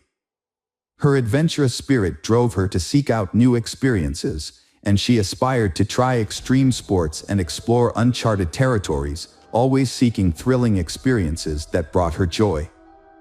At 19, Kaylee was a sophomore at Trinity University in San Antonio, studying communications. She was popular, with many friends, and led the cheerleading squad for the football team. Her beauty and charisma drew many admirers. During a football game, she met 22-year-old Mark Howerton, a tall, athletic professional baseball player. Initially, Kaylee didn't notice Mark, as she was interested in someone else, Jet. However, Mark was immediately smitten with Kaylee, captivated by her large black eyes and charm. Mark and Kaylee started dating in September 2017, despite their first 2 meetings not going well. Friends thought they were mismatched, as both were emotional and quick-tempered. Their relationship was marked by intense arguments and jealousy. Kaylee often had bruises and was afraid to retrieve her phone from Mark, a disturbing sign of the toxic relationship. The situation gets worse when Mark became aggressive, pulled out a gun, and threatened violence. Kaylee knew about her boyfriend's jealous nature and temper, but she would reassure her friends and ask them not to discuss their loud arguments publicly. However, on September 24, 2017, around 1 a.m., Kaylee's roommates had had enough and called the police due to loud noises and a man yelling and threatening violence coming from Kaylee's room. When the officer arrived, Mark was alone in the room, and Kaylee declined to press charges, downplaying the incident as just a lover's quarrel. Kaylee's friends suspected Mark of using controlled substances, which led to his angry outbursts. They recalled an incident where he threatened to throw Kaylee off a balcony and reported it to the police. Despite their tumultuous relationship, they was deeply in love during calm moments. On October 29th, they attended the Mala Luna Music Festival in San Antonio, a major event with gothic and industrial music. Mark and Kaylee were enjoying a fun time with their friends at a festival until Kaylee's ex-partner unexpectedly appeared, causing tension between Mark and Kaylee. They got into a big argument and left the festival early. Their friends didn't see them again that night.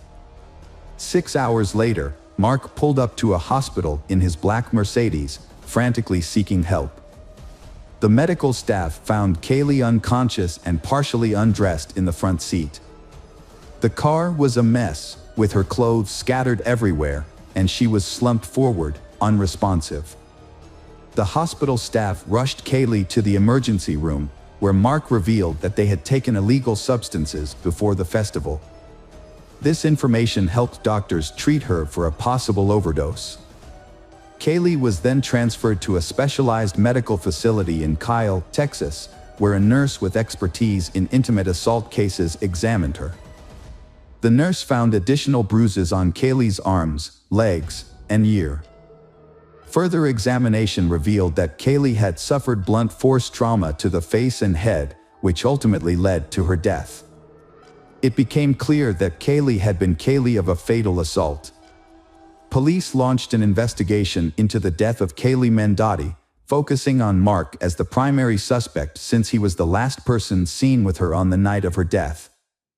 During police interviews, Mark raised suspicions by repeatedly changing his story and omitting crucial details.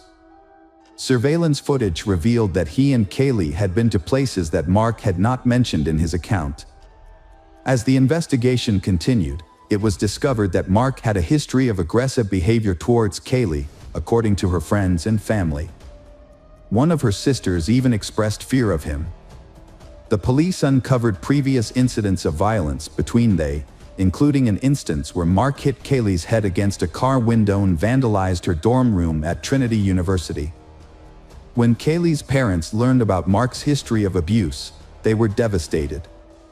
Her mother, Allison Steele, filed a lawsuit against Trinity University, alleging that the school failed to protect her daughter from Mark's attacks. The lawsuit, filed in Becker County District Court, also named Mark as a defendant, claiming that he killed Kaylee in a jealous rage. The lawsuit claims that Mark Howerton assaulted 19-year-old Kaylee Mandotti, resulting in her death. It also alleges that Trinity University staff, administrators, and campus police were aware of Howerton's violent behavior and threats to harm Kaylee, including physical harm and breaking her face. Despite this knowledge, the university failed to take action to protect Kaylee in the weeks leading up to her death. A Trinity University spokesperson declined to comment on the lawsuit, citing the ongoing legal process. The lawsuit states that the university's inaction, despite numerous reports of harassment, intimidation, domestic violence, and gender discrimination, led to Kaylee's tragic death. The lawsuit argues that if Trinity University had intervened as it should have, Kaylee's death could have been prevented. The university failed to follow its own policy on investigating and responding to potential cases of relationship violence and harassment. After an incident in his dorm room, Mark was banned from campus for a year due to a criminal trespass order. Despite this, he continued to violate the order. Furthermore, detectives uncovered numerous accounts of Mark's violent behavior towards Kaylee during their relationship. One of Kaylee's sisters reported that Mark threatened to throw Kaylee off a balcony during an argument. Another sister claimed that Mark threatened to shoot some of Kaylee's ex-boyfriend's brothers with a gun. Based on these allegations, the police issued a warrant for Mark's arrest in February 2018. He turned himself in to the authorities. Following the discovery of Kaylee's disarrayed room at the university, Mark faced multiple charges, including criminal acts, intimate violence, and abduction. However, he pleaded not guilty to all charges. The first trial regarding Kaylee's death began in December 2019. Prosecutors argued that Mark, known for his volatile temperament, fatally assaulted Kaylee in a fit of rage. They claimed that he drove her around for nearly 6 hours before taking her to the hospital. In his defense, Mark's lawyers suggested that Kaylee's death could be attributed to various factors, including the presence of banned substances in her system, which may have caused a spike in blood pressure or head trauma during intimate activity. Kaylee's mother described the injuries on her daughter's body as severe, comparable to those from a plane crash. The injuries were indeed extensive, as evident from photos shown to the Bayhart County jurors. The images depict Kaylee, a sophomore at Trinity University from San Antonio, Texas, with severe bruises, red marks and scratches all over her body, from head to toe. Both her eyelids were swollen and bruised.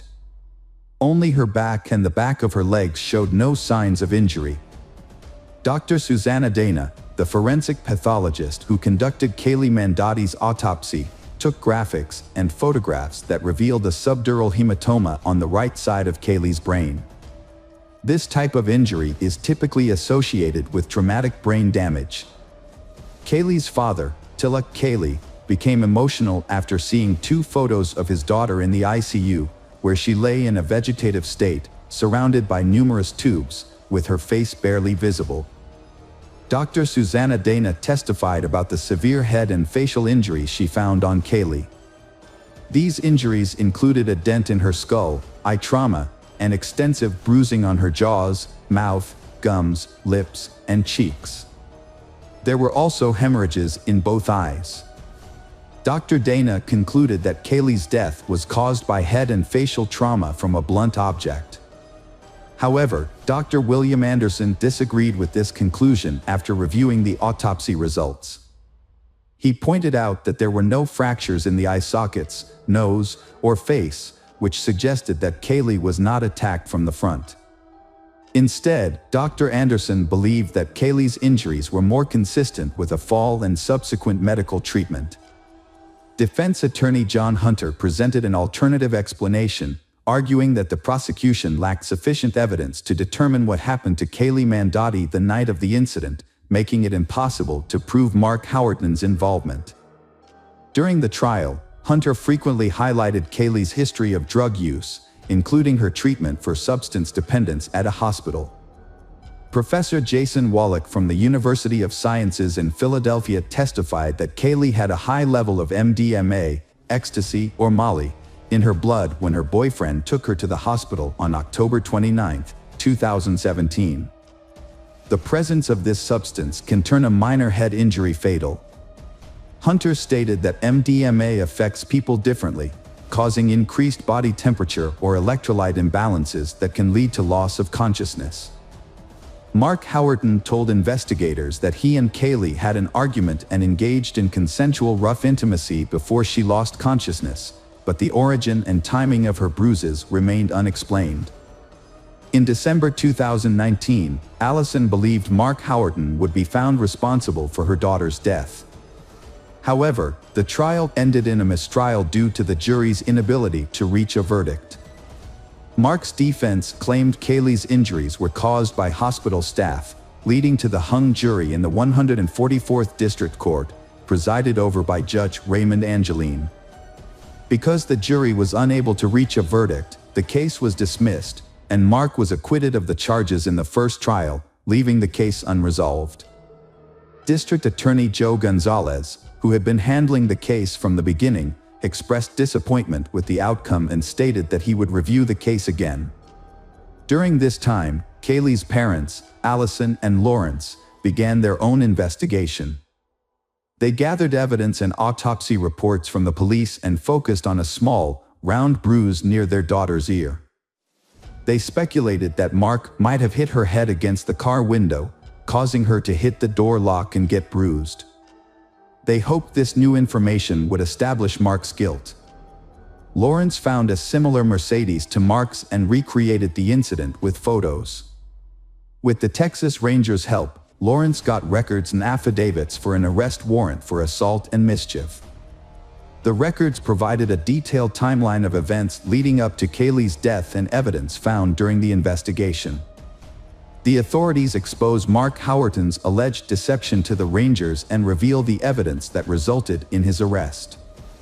Prosecutors described Howerton as a controlling boyfriend who constantly called Kaylee Mandotti, took away her phone, and isolated her from friends. 2 weeks before Kaylee's death, Howerton physically assaulted her, pushing her against a brick wall and trashing her dorm room. After the incident, Kaylee asked for space, but Howerton responded with dozens of messages, including a threat to end his life. Kaylee pleaded with him not to harm himself. That evening, Howerton called Kaylee around 200 times. Later, they attended a festival where they argued over Kaylee's ex-boyfriend. Mark Howerton took Kaylee from the festival, drove her to a deserted parking lot near the Whataburger headquarters, and spent over an hour there, according to GPS camera records. Prosecutors believe that it was in this parking lot where Mark Howerton attacked and killed Kaylee Mandotti. Kaylee Mandotti's family expressed gratitude to the Texas Rangers for their diligent efforts in securing suitable criminal charges against Kaylee's alleged attacker. Mark Howerton's pre-trial began in June 2023. During the trial, the prosecution initially considered presenting a video recorded by Kaylee's parents in the hospital that showed her injuries, but ultimately decided not to use it. The prosecution took into account evidence gathered with the assistance of the Texas Rangers, despite potential complications and new disputes. Mark Howerton was found guilty of aggravated assault resulting in bodily harm that led to a lethal outcome. He was sentenced to 20 years in prison, a fine of $110,000, and ordered to pay restitution to Kaylee Mandotti's family. Furthermore, he was prohibited from contacting over 20 individuals connected to the case. Now over 30 years old, Mark is serving his sentence in the Wilkes County Jail and will be eligible for parole in 2033.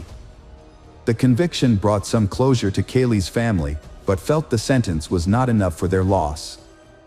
In the second trial, Mark Howerton faced additional charges, including aggravated assault and criminally negligent homicide, on top of the initial manslaughter charge. the prosecution changed its strategy to build a stronger case against him. However, Kaylee's family and prosecutors were unhappy with the outcome and pushed for a retrial. Kaylee Mandotti's tragic story shows the devastating effects of violence on a young life and her family's struggle for justice. Kaylee's story is a powerful reminder of the consequences of violence against young people with promising futures. Despite the conviction, her family believes the verdict does not bring justice for their daughter. In 2021, Allison filed a civil lawsuit against Trinity University, alleging negligence in protecting her daughter. She claimed the university failed to inform Kaylee's guardians about Mark Howerton's destructive behavior in her dorm room and took no action against him, allowing him continued access to her daughter. It is unclear whether evidence collected by Allison and Lawrence was presented during Mark Howerton's trial. However, in 2023, he was found guilty of aggravated assault causing bodily harm, despite being acquitted of the more serious charge. Prosecutors noted that Kaylee's family was satisfied with the verdict, as it brought an end to the prolonged legal proceedings. Hello friends, welcome to our channel. Today we're going to take a look at another horrible case with you. The case of Sarah Stern. Sarah Elizabeth Sarah was born on March 24, 1997, in Neptune City, New Jersey, to Michael and Susan Sarah. As their only child, Sarah received all the love and attention from her parents, who had been unable to have more children due to health issues. Sarah grew up to be a lively, cheerful, and outgoing child. She was involved in various activities, including school theater, photography, drawing, swimming, and softball. Her passion was art, and she aspired to become an artist or designer. After graduating from high school, Sarah enrolled in a local college to pursue her dream. Tragedy struck in the autumn of 2013 when Sarah's mother, Susan, passed away after a long battle with cancer. Despite periods of remission, the disease ultimately took its toll. This devastating loss was a tremendous shock to the family, particularly for Sarah, who was extremely close to her mother. After a period of struggling with depression, Sarah began to support her ailing father and care for their beloved dog, Buddy. As time passed, her life started to improve, and she set goals for the future. Upon graduating from college, Sarah planned to apply to a prestigious university in New York.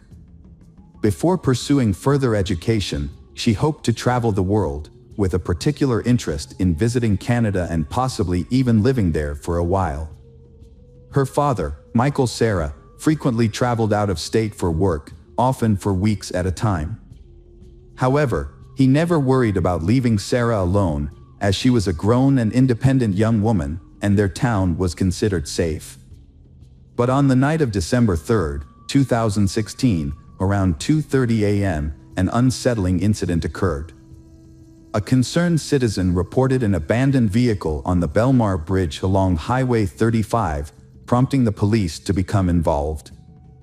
The area was usually deserted at night, which made the lone, empty vehicle stand out.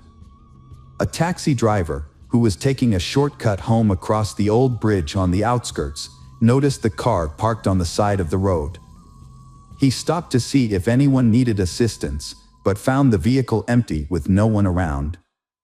Concerned that the driver might have jumped into the water below, a tragic occurrence that had happened before in this spot, the taxi driver called the police. Police officers responding to the scene found the car's keys in the ignition and no signs of blood or struggle, leading them to initially believe that the owner may have intentionally left the car on the bridge to jump into the river. To investigate further, they checked the car's ownership and discovered it belonged to 85-year-old Lily Sarah, who lived in a nearby town.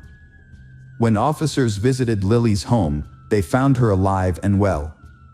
She explained that she hadn't driven the car in years due to poor eyesight, and her 19-year-old granddaughter, Sarah, was the frequent driver. Lily tried to contact Sarah but was unable to reach her because her phone was turned off.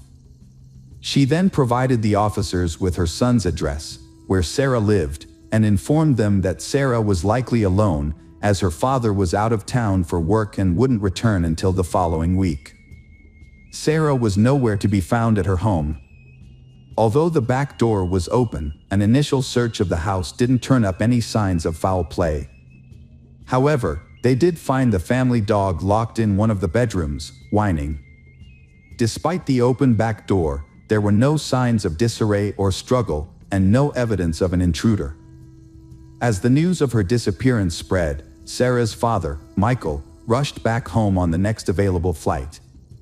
Upon his arrival, he confirmed that everything was still in its place and nothing was missing. Notably, all of Sarah's personal belongings, including her passport, driver's license, and mobile phone, were still at the house. The police shared their initial concerns with Michael, suggesting that Sarah might have gone to the nearby bridge with intentions to harm herself. They asked if he had noticed any warning signs of suicidal tendencies or self-harm. Michael revealed that Sarah had struggled with depression after her mother's passing, but had made a full recovery with the help of loved ones and her studies. In fact, Sarah had big plans for her future, aspiring to become a designer and travel the world. To piece together what happened, the police needed to know who Sarah had contact with on the day she vanished, what conversations she had, and who saw her last. The first witnesses to come forward revealed that Sarah had spent most of December 2nd with her childhood friend, Liam McAtasney. As the last person to see her, Liam was a crucial part of the investigation. The police quickly decided to speak with him to gather more information and reconstruct the events of that day. When the police arrived at the McAtasney residence, they met with Liam's mother, who told them that her son was sleeping after a night shift. The officers asked her to wake Liam, who seemed confused about the situation. Once he was informed about Sarah's disappearance, Liam confirmed that they had spent the previous day together and agreed to go to the police station to give a statement. Liam shared that he and Sarah had attended college classes together that morning, but they decided to skip the last 2 lectures and go to her place to unwind instead. At her house, they played video games, chatted about their plans, and socialized. They briefly left her house twice to pick up food and visit a local supermarket. Liam left Sarah's house around 7 p.m. to go to his night shift job and did not see her again. Liam was also asked if Sarah had been struggling with any mental health issues. He explained that she had been battling deep depression since her mother passed away. He shared that Sarah often felt hopeless, wanting to escape or end her life, but he did not think that this meant she was planning to harm herself. He noted that she also struggled to connect with her father, leading to additional emotional strain. Liam considered it possible that Sarah's emotional state may have contributed to her disappearance. However, it was also clear that Sarah was planning a trip to Canada around that time and had recently exchanged money in preparation for her travels. Liam's testimony gained credibility when Canadian dollars were found in her bedside table drawer, though the amount was relatively insignificant. Preston Taylor, a close friend from high school, corroborated Liam's story. Preston mentioned that Sarah had struggled with depression, leading him to wonder if she had fled to Canada or taken her own life by jumping off a bridge. His emotional testimony underscored the strong bond he shared with Sarah. Despite these accounts, investigators soon ruled out the possibility of Sarah fleeing the country due to the absence of her passport. As a result, the search focused on the more distressing possibility of her having jumped to her death. A comprehensive search operation was launched along the river, involving divers, specialized equipment, and hundreds of volunteers, including police. However, strong currents posed a challenge, potentially carrying her remains or personal belongings far from the bridge, and thorough searches of both riverbanks were necessary to try to find any signs of Sarah. Among the volunteers searching for Sarah were her friends Liam and Preston. Despite their efforts, the search yielded nothing, prompting law enforcement to re-question those closest to Sarah. It was during this process that discrepancies in their accounts began to emerge. Sarah's friends and classmates described her as a happy and carefree person, with no signs of depression or problems with her father, whom she often spoke about affectionately. However, Liam and Preston's behavior after Sarah's disappearance raised eyebrows. They initially acted as if they had lost a loved one, gaining sympathy from many. But over time, their behavior seemed increasingly insincere, as if they were performing for an audience. The fact that Liam and Preston had only recently become close, about a month before Sarah's disappearance, raised suspicions and led the police to re-question them. Liam was visibly shaken when he was brought in for further questioning. The investigator asked him about his relationship with Sarah and Preston, and Liam explained that the three of them had grown up together on the same street and attended the same school. They were extremely close, sharing their deepest secrets and dreams with each other. Preston had even taken Sarah to prom, but they had never been romantically involved. Liam clarified that his relationship with Sarah was more than just friendship. He considered her like a sister. They had even listed each other as siblings on social media. Sarah had confided in Liam about her family, telling him that her mother had left her a significant amount of money in a safety deposit box at the bank. Sarah didn't trust her father, who claimed a right to the money, so she planned to retrieve it soon and move to Canada. However, when the investigator shared this information with Michael, Sarah's father, he provided a conflicting account. According to Michael, his wife had been saving money for Sarah's future since her birth, setting aside funds for education, a wedding, or a down payment on a house. The money had been stored at home in a shoe box, containing old and worn-out bills, but no one had thought much of it at the time. After Sarah's mother passed away, her father gave her a large sum of money, which he advised her to put in the bank. Sarah took his advice, dividing the money between her checking account for everyday expenses and a safe deposit box for the rest. She intended to use the money for graduate school and travel. Michael claimed he wasn't interested in the money for himself. When investigators discovered that Sarah had access to a significant amount of money, they began to suspect that her disappearance might be related to her finances. They decided to look into her financial transactions, including her bank account and safe deposit box. Their investigation revealed that Sarah had withdrawn a large amount of cash from an ATM just a few days before she disappeared, and had also accessed her safe deposit box at the bank around the same time. The detectives were in for another surprise when they reviewed the bank surveillance footage, which showed that Sarah was not alone when she visited the bank on December 1st. Liam was with her, raising questions about why he hadn't mentioned this earlier.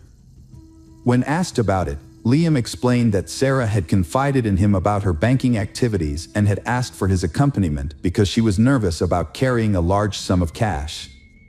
Liam's hesitation was evident, but his story seemed plausible, and his demeanor appeared genuine.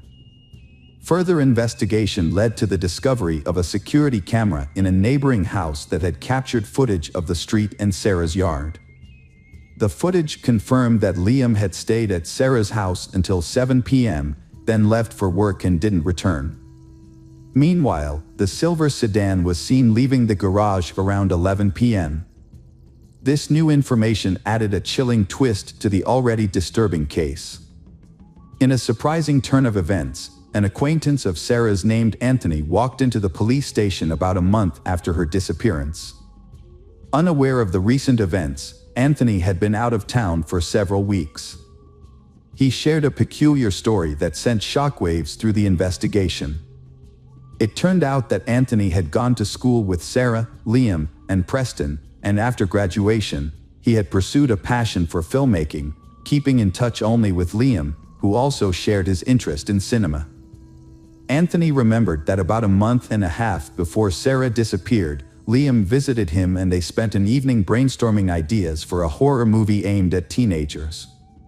Liam came up with a plot about a girl who shares a secret about a large sum of money with her friend, who then gains her trust and kills her, dumping her body in a river. Anthony thought the idea was good, and they even wrote a few pages of the script. After that, Anthony moved on to another project and forgot about the story. He then left town to work on a film as a camera assistant. When he returned, Liam unexpectedly called him and asked if the police had contacted Anthony. Anthony was surprised and had not heard that Sarah was missing, so he decided to go to the police. After hearing a new witness's testimony, the police asked Anthony to try to get Liam to confess by drawing him into a conversation. Anthony agreed and a plan was set in motion. He would invite Liam to work on a project that required renting expensive camera equipment, which they would pretend they couldn't afford. Liam had ambitions of being in a movie, so the police thought he would likely jump at the chance to make his dream a reality, especially if it meant using the money he had taken from Sarah. They decided to test him by setting up a sting operation. Anthony, a friend of Liam's, was asked to pretend to have connections in the film industry and offer him a deal. Anthony met with Liam and suggested they discuss the details in person. Unbeknownst to Liam, a hidden camera had been installed in Anthony's car to capture any incriminating evidence. When Liam got into the car, he looked around nervously, as if he suspected something was off. He then handed Anthony an envelope containing $2,000 in cash and asked if it was enough to rent the equipment they would need for the movie. Anthony agreed, and then asked Liam where he had gotten the old bills. Liam hesitated before admitting that the money belonged to Sarah, and that he and his friend Preston had taken it from her house because, in his words, the dead don't need it. Although Liam didn't provide any further details, his admission was enough for the police to arrest him and his friend Preston on suspicion of a crime. Preston, Liam's accomplice, quickly began cooperating with the authorities and struck a deal with the prosecution. He told them that he hadn't directly participated in the crime, but had helped Liam cover his tracks and get rid of Sarah's body. According to Preston, Liam started plotting to take Sarah's money as soon as he found out about it. Sarah had kept her inheritance a secret, even from her closest friend, for a long time. However, when she began making serious plans for a trip to Canada, Liam asked her how she intended to pay for it, and she revealed that she had inherited a sum of money from her mother. Liam then persuaded her that it would be safer to store the money in a home safe rather than a bank vault, and he urged her to withdraw the cash. Liam, determined to carry out his plan, waited for the perfect opportunity while Sarah's father was away on a business trip. He enlisted the help of his friend Preston, promising him $25,000 in exchange for his assistance. Liam had Sarah withdraw a large sum of money from the ATM, but didn't check the exact amount. They spent the next day together, waiting for the right moment to strike. When the time came, Liam separated Sarah from her dog by locking it in another room, then approached Sarah from behind and attempted to strangle her. However, the crime proved more difficult than Liam anticipated. Sarah, being physically strong and athletic, resisted fiercely, resulting in an intense struggle until she eventually lost consciousness. But despite his best efforts, Liam was unable to determine whether she had truly succumbed. Sarah continued to show signs of life, leaving Liam to prolong his efforts to ensure her demise. This took nearly 30 minutes.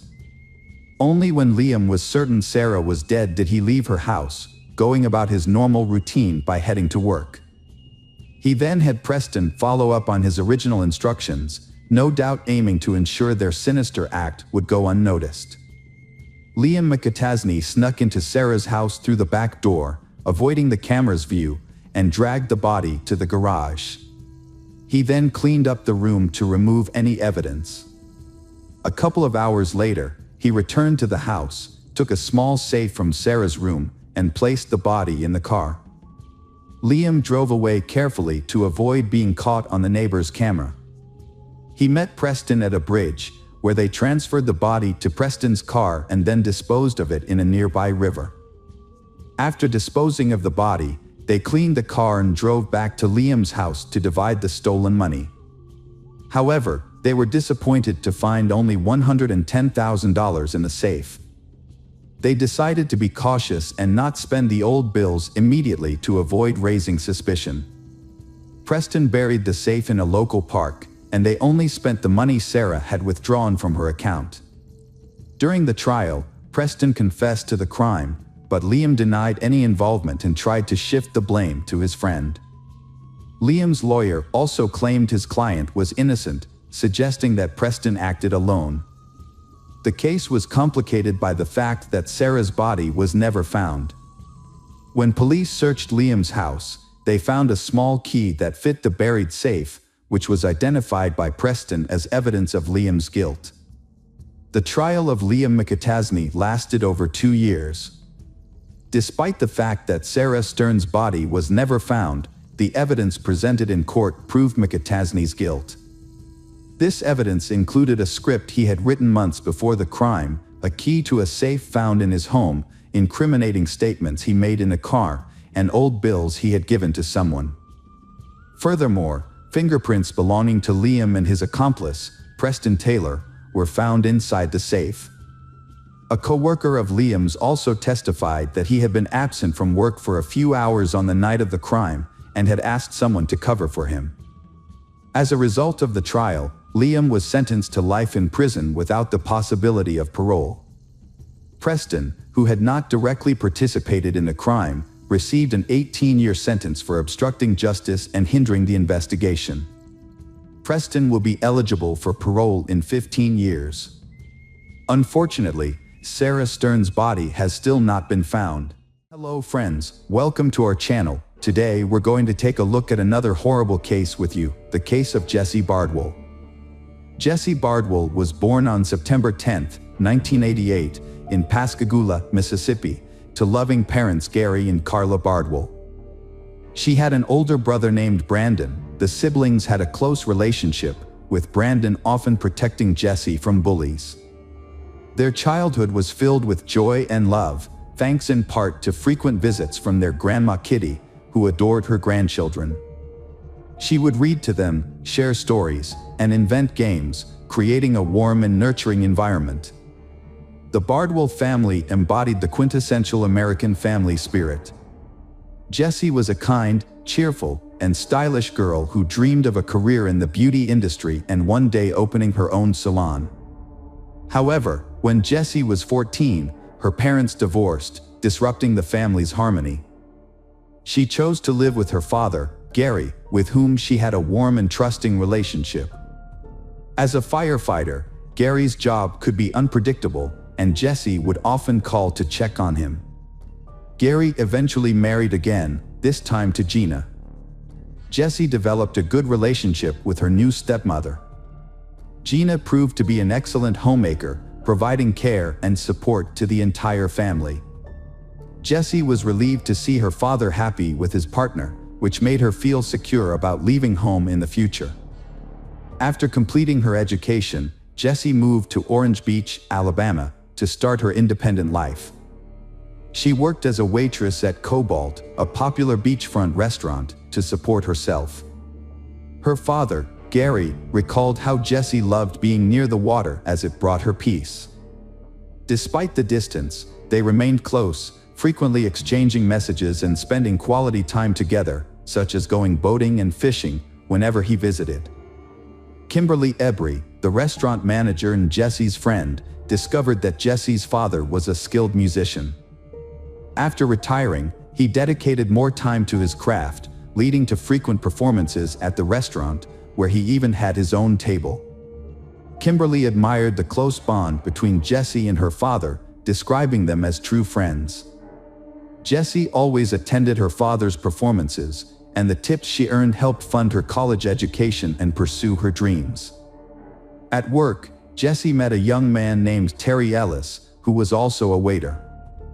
They began dating and developed a steady and serious relationship, appearing to be a harmonious couple. However, at a social event, Jessie met Jason Lowe, a friend of Terry's, and was immediately smitten. Her sudden infatuation surprised everyone, and she fell deeply in love with Jason, becoming oblivious to her surroundings. Jessie and Terry parted ways amicably. Jessie opened up to him about her newfound feelings. This decision turned her life upside down, but she was drawn to Jason's charming and promising nature. He was handsome, held 2 degrees, and had a decent job. Jason was polite and knew how to present himself well. For Jessie, her new feelings marked the beginning of a new life. When Jason learned about her dreams, he promised to fulfill them. As he needed to relocate to Dallas, Texas, for a high-paying job in the technology industry, Jessie decided to follow him. Jessie viewed the move as an adventure, rather than a life-changing decision. Although she was hesitant to leave her father, Gary, for an extended period, her ambition and youthful idealism ultimately prevailed. She kept her plans a secret from her father, fearing his disappointment and knowing he would be opposed to her decision. As a result, she didn't inform him of her plans, even when they spent their last Christmas together. Mr. Bardwell didn't notice anything out of the ordinary about his daughter Jessie's behavior initially. She seemed happy, laughing and joking as usual. Jessie, 24, had moved to Richardson, a suburb of Dallas, with her boyfriend Jason. While Jason worked from home, Jessie was looking for a new job and scouting locations for her own salon. They had plans to get married and buy a house. However, Jessie's relationship with her father began to change drastically. They grew apart, and Jessie stopped answering her father's calls, which troubled Mr. Bardwell. It wasn't until speaking with Kimberly that Mr. Bardwell learned of Jessie's new boyfriend and her move out of state. He tried to reconnect with Jessie, but Jason controlled her communications. Mr. Bardwell's suspicions about Jason grew after meeting him when they visited Pascagoula. The father attempted to dissuade his daughter, Jessie, from returning to Texas, but she was resolute. When Gary inquired about her well-being, Jessie hugged him tightly, insisting everything was fine and expressing her desire to make her family proud. However, her father couldn't shake off the feeling that something was amiss. He even wrote a song, "Taken," in her honor. For months after Jessie moved to Texas, she ceased responding to phone calls. The final warning sign came on May 8th, when she failed to wish her mother and stepmother a happy Mother's Day, a cherished family tradition. Gary sensed something was terribly wrong and contacted Jason, Jessie's boyfriend. Jason claimed ignorance of Jessie's whereabouts, citing their supposedly open relationship, which allowed her to come and go as she pleased. However, Gary knew this was a lie, aware that Jason was a jealous and controlling partner who contradicted himself. The next morning, Jessie's father headed to Texas, convinced that her boyfriend was involved in her disappearance. During his journey, he sent the boyfriend a message warning him that if Jessie wasn't home when he arrived, there would be serious consequences. When he arrived at their apartment, he found no sign of Jessie or her belongings. Despite this, the boyfriend claimed he had no idea where she was and was waiting for her to return. Later, Kimberly shared some information that Jessie had confided in her during a rare heart-to-heart conversation. It turned out that Jason had been spending money on banned substances and entertainment, and his promises to fulfill Jessie's dreams had largely evaporated. The boyfriend had been pretending to be someone he wasn't, and this was also reflected in how he treated Jessie. While their relationship appeared fine in public, Jason was often rude and aggressive in private, leading to frequent conflicts. With Jessie missing, her father filed a missing person report with the Richardson police.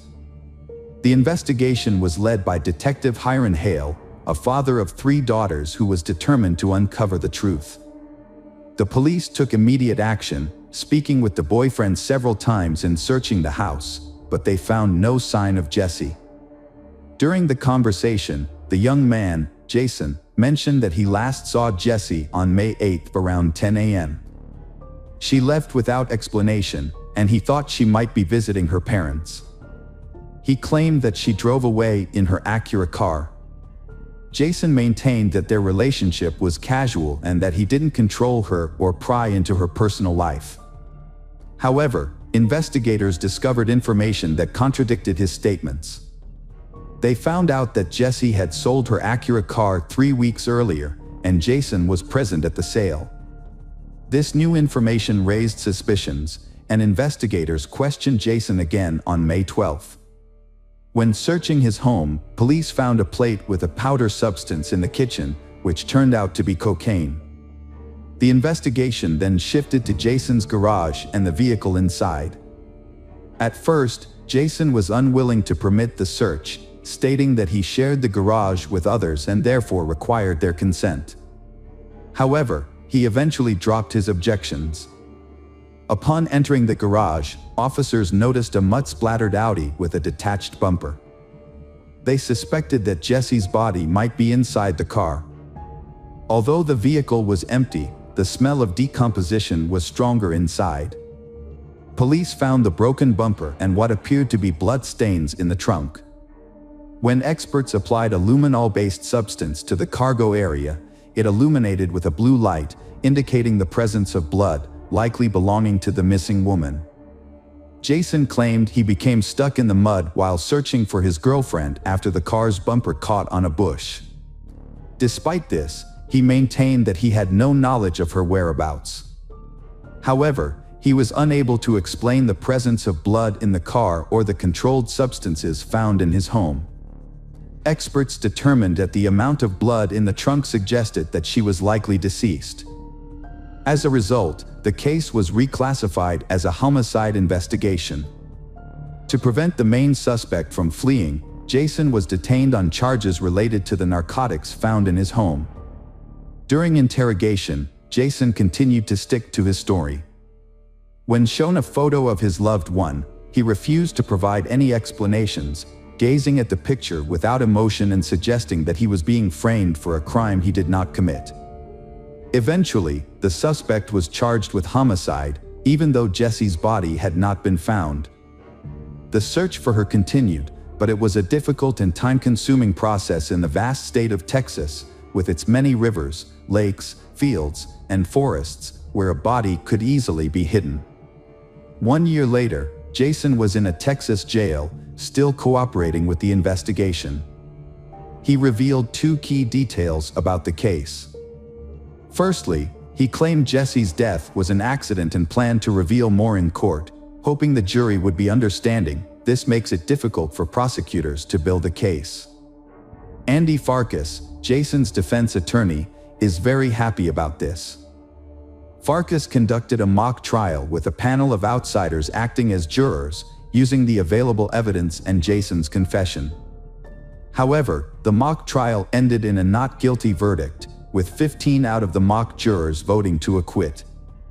Farkas hoped that a real court would also deliver a not guilty verdict if they knew the truth.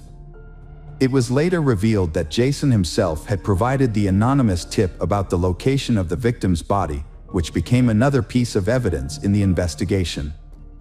The prosecution proposed a deal to reduce the sentence by half if Jason revealed Jesse's location. After discussing it with his lawyer, Jason agreed, on the condition that the source of the information would remain secret until the trial. The authorities wanted to find Jesse's body so her family could give her a proper burial and say their goodbyes. As time passed, Jesse's father, Gary, became consumed by grief and anger, longing for justice to be served. On May 19th, when Jesse's body was finally discovered, her loved ones were able to mourn her and say goodbye. However, when Gary received the autopsy report, he was shocked and appalled by the state of his daughter's body. She had been wrapped in a sheet and was barely recognizable as a human being, having been discarded like trash. Gary arranged for his daughter's body to be returned to her hometown with the help of his friends and former colleagues, who hired a funeral hearse to transport her. Jesse's family, friends, and acquaintances held a memorial service for her on the beach, where they prayed for her to be found and for justice for her suffering. About 1,000 people attended a memorial service at the First United Methodist Church to honor the victim. The victim's grandmother, Kitty Bardwell, spoke emotionally, saying that if the town could be cleansed by the tears shed for her granddaughter, it would be truly clean. The tragedy drew widespread attention, with many offering condolences to the family and coming forward to support them. Gary found a unique way to cope with his emotions. Gary printed a photo of Jason, attached it to a stump, and hit it with a 12-pound sledgehammer. This unusual form of therapy brought him some small sense of relief. However, Gary continued to struggle, often finding it hard to get out of bed in the morning. He held on to the hope that Jason would be tried and convicted for murdering his daughter. Gary blamed himself for not doing more to protect Jessie, wishing he had convinced her to leave Jason or at least break up with him. Gary remembered a phone call from Jessie, where she admitted he was right about Jason after they had argued and he had kicked her out. She had found temporary shelter with a friend but returned to Jason the next day, giving him another chance. Gary had no choice but to accept his daughter's decision, a choice that would later fill him with regret. When the trial finally began, Gary traveled to Texas, determined to see Jason punished for his crime. Prosecutor Cynthia Walker started her opening statement by describing Jason's personality. Many people saw him as complex and difficult to get along with, and he had few friends because of his long history of substance abuse, which often led to uncontrollable outbursts of anger. It's possible that Jessie was a victim of one of these outbursts. Prosecutor Westwin called some of Jason's former girlfriends to testify. They supported the prosecution's claims about Jason's aggressive behavior, saying they had feared for their lives because of his violent jealousy. Like Jessie, they had been isolated from their friends and family by Jason, who showed clear signs of being manipulative and a pathological liar. In contrast, Jason presented himself as superior to other men, successfully deceiving people. Jason responded quickly to these revelations in court. He said he had started using substances at age 13, influenced by his friends, and had become addicted. Jason Lowe tried to keep his life on track, earning multiple degrees and working for a prestigious global company. He claimed his actions were motivated by a desire to fulfill Jessie's dreams and build a life together out of love. However, the prosecution presented a different image of Jason. They suggested that his behavior was inconsistent with someone grieving the loss of a loved one. The investigation found that Jessie's death occurred between May 1st and May 3rd, likely on the day of a reported argument with Jason that the neighbors, the Jordans, witnessed. After Jessie's death, Jason moved her body to the garage and placed it in the trunk of his car, where it remained for several days. The blood found in the car was confirmed to be Jessie's. Jason later moved her body to a remote farm, hiding it in the nearby woods. The sheet wrapping Jessie's body was identified as part of Jason's bedding set, which was still in use at his home even after her death. Meanwhile, Jason continued to see other women, exchanging messages and intimate photos with them before meeting at his apartment. Jason tried to cope with his emotions by using substances, which he believed made dealing with reality easier. However, his attempt to distract himself was disrupted when detectives discovered his involvement in Jessie's death through a clever tactic. They asked Tommy Jordan, someone Jason knew, to talk to him while being monitored. During this conversation, Jason admitted to making a mistake and feeling guilty about an accident that happened with Jessie, which he attributed to his own negligence. Jason's admission was seen as a confession, and he eventually told the prosecution where Jessie's body was located. At the trial, Jason shared his account of what happened on the night of Jessie's death. He explained that they had taken pills that increased their libido and were intimate in the shower. Jason slipped and fell, followed by Jessie, who hit her head on the bathtub. She then sat down, feeling hot and dizzy, and Jason claimed he offered to call for medical help, but Jessie refused, thinking that rest and sleep would be enough. Jason found Jessie unresponsive and not breathing on his chest the next morning. Despite trying to revive her, she was dead. Afraid of being accused of murder, Jason didn't call the police and instead decided to handle the situation himself. He initially left Jessie's body in his car, but later moved it to a remote farm where he carelessly discarded her in a trash pile without a proper burial. However, Jason's story was questionable due to his questionable character and the results of the forensic medical examination. The examination revealed that Jesse had suffered severe head injuries that couldn't have been caused by slaps to the face, suggesting that Jason had tried to cover up evidence of a violent beating. As a result, Jason's entire story was discredited. After deliberating for 6 hours, the jury found him guilty. Judge Scott Becker sentenced Jason to 50 years in prison.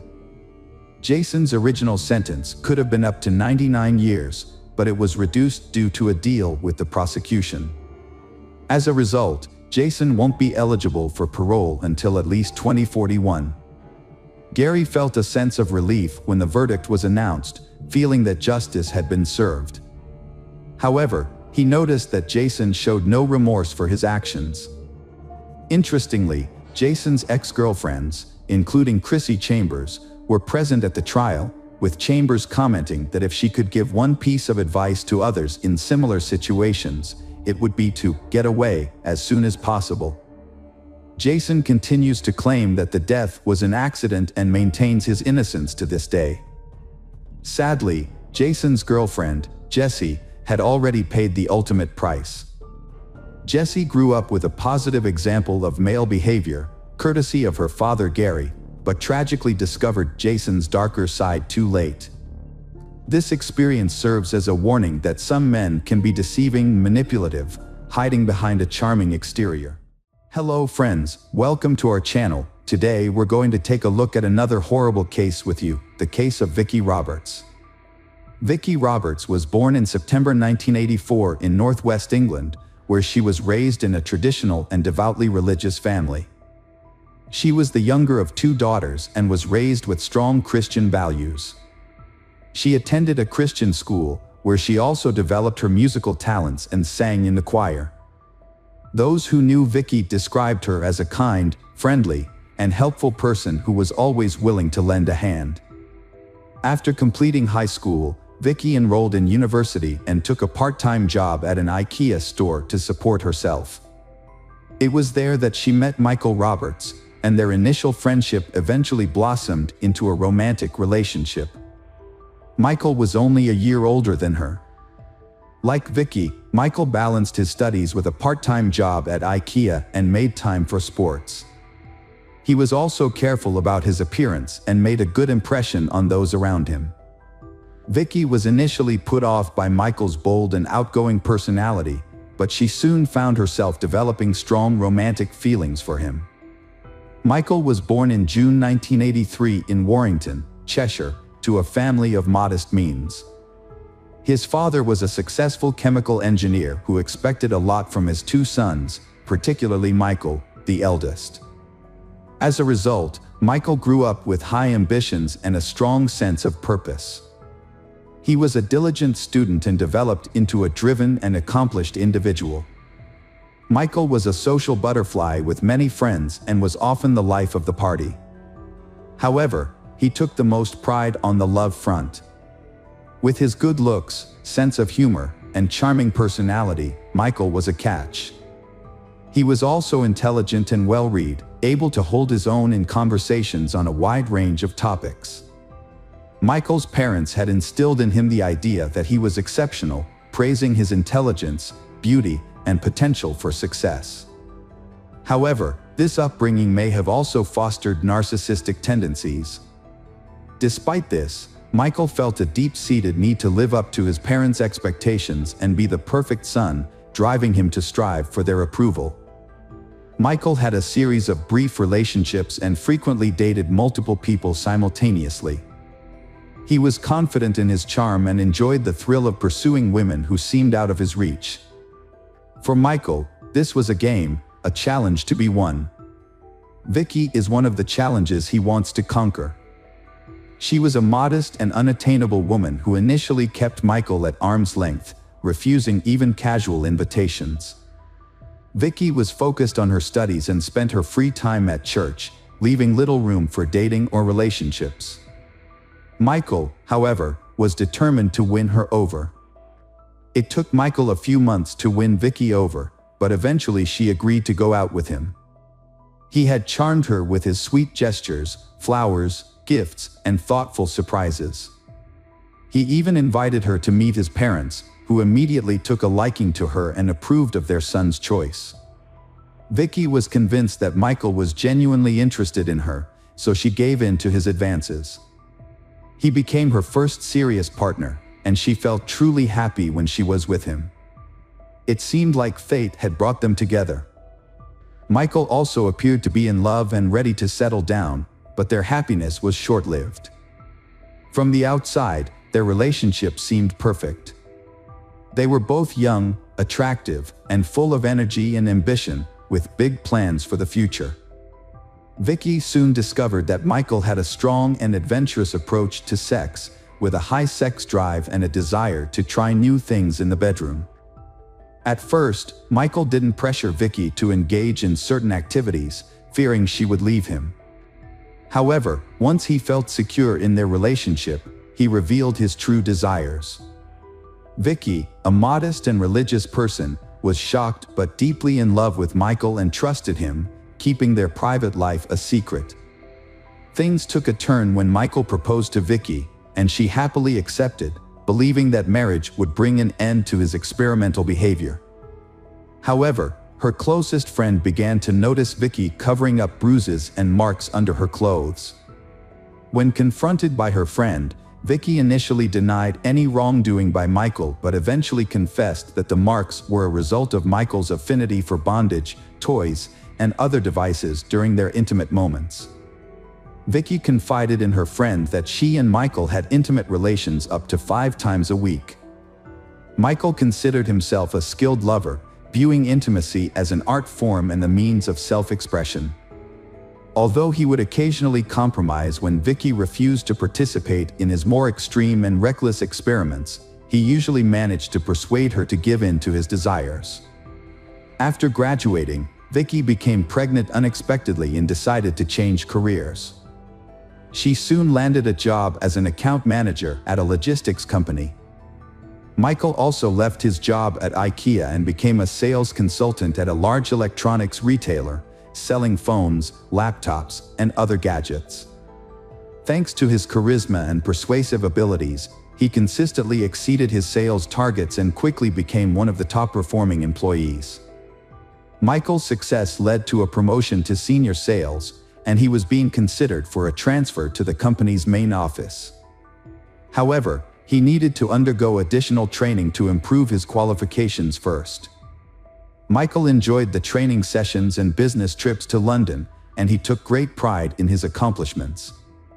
As a result, he often forgot about Vicky, his young fiancée, and only remembered her when he wanted intimacy. Vicky and Michael's relationship was lacking in several ways. They rarely spoke about each other or spent time together outside of the bedroom, making Vicky feel invisible to him. Meanwhile, Michael was secretly having affairs with co-workers, clients, and casual acquaintances. During this time, Vicky discovered she was pregnant and shared the news with Michael, expecting him to be thrilled and expedite their wedding plans. Instead, he was furious and insisted that she terminate the pregnancy, citing their youth and the fact that they had their whole lives ahead of them. Vicky was shocked and refused to consider abortion. Michael then attempted to persuade Vicky by appealing to her concerns about her family. He claimed that her parents, who were deeply religious, would be angry and disappointed in her for becoming pregnant out of wedlock. However, Michael promised that if Vicky agreed to have an abortion, they could keep and plan to have children after they were married. Vicky was faced with a tough decision, but Michael's persistence eventually won her over, and she went to the hospital. Unfortunately, the experience was complicated, and Vicky had to stay in the hospital for a few days. It took her nearly 3 weeks to recover. During this time, her doctor strictly advised her against intimate relationships. When Michael found out, he became furious. It was then that Vicky realized Michael had mental health issues and an addiction to sex. Without intimacy, he became unbearable, frequently leaving the house, citing urgent work matters. Vicky suspects Michael is having an affair, and she hoped that getting married would help him change his ways and be more committed to their relationship. As it turned out, their relationship was loveless, and Michael was leading a double life. Their 2-year engagement was just a convenient arrangement for him, as he had a loyal partner waiting for him at home, taking care of the household, while he maintained a string of mistresses on the side, which he frequently replaced. Vicky always trusted Michael and forgave him whenever he cheated, as long as he promised it wouldn't happen again. However, as time passed, Vicky began to pressure Michael into getting married, as she wanted to start a family and have children. Her parents also brought up the topic frequently, but what really pushed Michael to consider marriage was the insistence of his own parents, whom he didn't want to disappoint. Michael's parents adored Vicky, thinking she was perfect for their son. They constantly asked him they would tie the knot and give them grandchildren. With the help of his parents, Michael and Vicky organized a grand wedding, complete with a white dress, limousine, and a beautiful ceremony. The newlyweds appeared to be in love and happy, with a long life ahead of them. After the wedding, they settled into a large, cozy house in a prestigious area of Warrington, close to Michael's parents. Despite their marriage, Michael didn't truly love Vicky. It was more of a way to appear normal to others. Vicky never expressed her concerns about Michael's unusual behavior and frequent infidelity, allowing him to freely change partners. Meanwhile, Michael's career was thriving. He received a promotion and a significant salary increase after being transferred to a new office. His direct supervisor was Carrie Hall, the head of administration at Phones for You. Carrie was a decade older than Michael, divorced, and raising her son independently. Despite her tough exterior, she was attractive, well put together, and strong-willed, as her position demanded. For a while, she ignored Michael's subtle advances, but to him, her indifference was a signal to take action. Michael set out to win over Carrie, using his natural charm and eloquence to capture her attention. After about a month, Carrie reciprocated his interest, and they began a regular affair, meeting in hotel rooms. Their relationship was intense and passionate, with a focus on experimentation and exploration. Carrie, a confident and mature woman, was flattered by the attention of the younger Michael. She was aware that Michael was unlikely to end his marriage for her. Michael, on the other hand, was eager to explore his desires with Carrie, which he felt he couldn't express with his wife.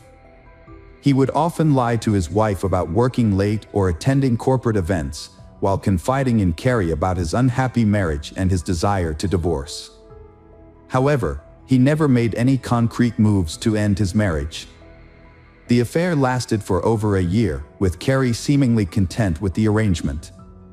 She made no demands from Michael to leave his wife and was satisfied with their clandestine meetings and the excitement they brought. Carrie's behavior changed as she started dressing more conservatively, covering her body with long sleeves and high-necked clothing, a departure from her usual style that highlighted her athletic build. Carrie confided in her close friend about her lover Michael's extreme intimate experiments, which often crossed a line. She showed her friend the evidence, a bite mark on her chest and bruises on her neck from his intense grip. There were also marks on her wrists from the ropes he used to tie her up, giving him complete control. The friend was alarmed and urged Carrie to report the incidents to the police, but Carrie refused, explaining that the acts were consensual and Michael usually warned her about what he was going to do. However, the intensity of the experiences often got out of hand. For instance, Michael enjoyed choking his partner, claiming it would enhance the experience, but there were times when Carrie lost consciousness due to his excessive enthusiasm. Carrie's friend was fearful of Michael's strangulation games, but Carrie consistently gave in to his persuasion, believing that he would eventually stop or that she would become desensitized to the experience. Sadly, neither Carrie nor any of Michael's mistresses made any attempt to stop his cruel and painful experiments. Vicky had suspicions about her Michael's infidelity even before they got married. She believed that her love and care could change him and make him a devoted family man. However, after the wedding, his cheating continued and even worsened. When Michael denied his infidelity, Vicky decided to investigate on her own. One night, while Michael was asleep, Vicky checked his phone and found numerous intimate conversations with other women, including Carrie. She was shocked to discover that Michael had exchanged explicit photos with some of these women. The discovery was devastating for Vicky, and she packed her bags and temporarily moved in with a friend. Vicky kept her situation a secret from her family, fearing their reaction. She was afraid that her religious relatives would pressure her to get a divorce if they found out about Michael's adultery. Despite her heartbreak, Vicky still loved Michael and didn't want to give up on their marriage. Before leaving, she wrote him a heartfelt letter, confessing her love and telling him that he was the most important person in her life. Michael's wife had finally had enough of his promiscuous and decided to leave him. Before she went, she wrote him a handwritten note explaining that she knew about his cheating and couldn't take it anymore.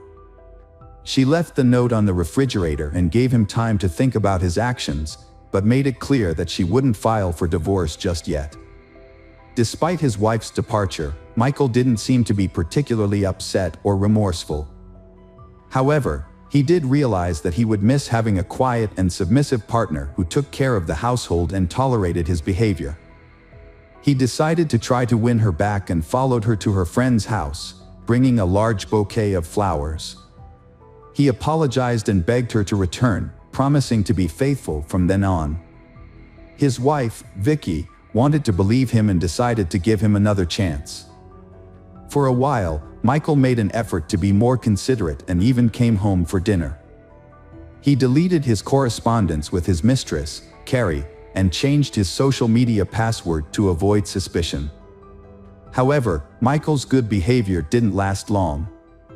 He soon started pursuing a new female employee, Karen Wilson, who was engaged to be married.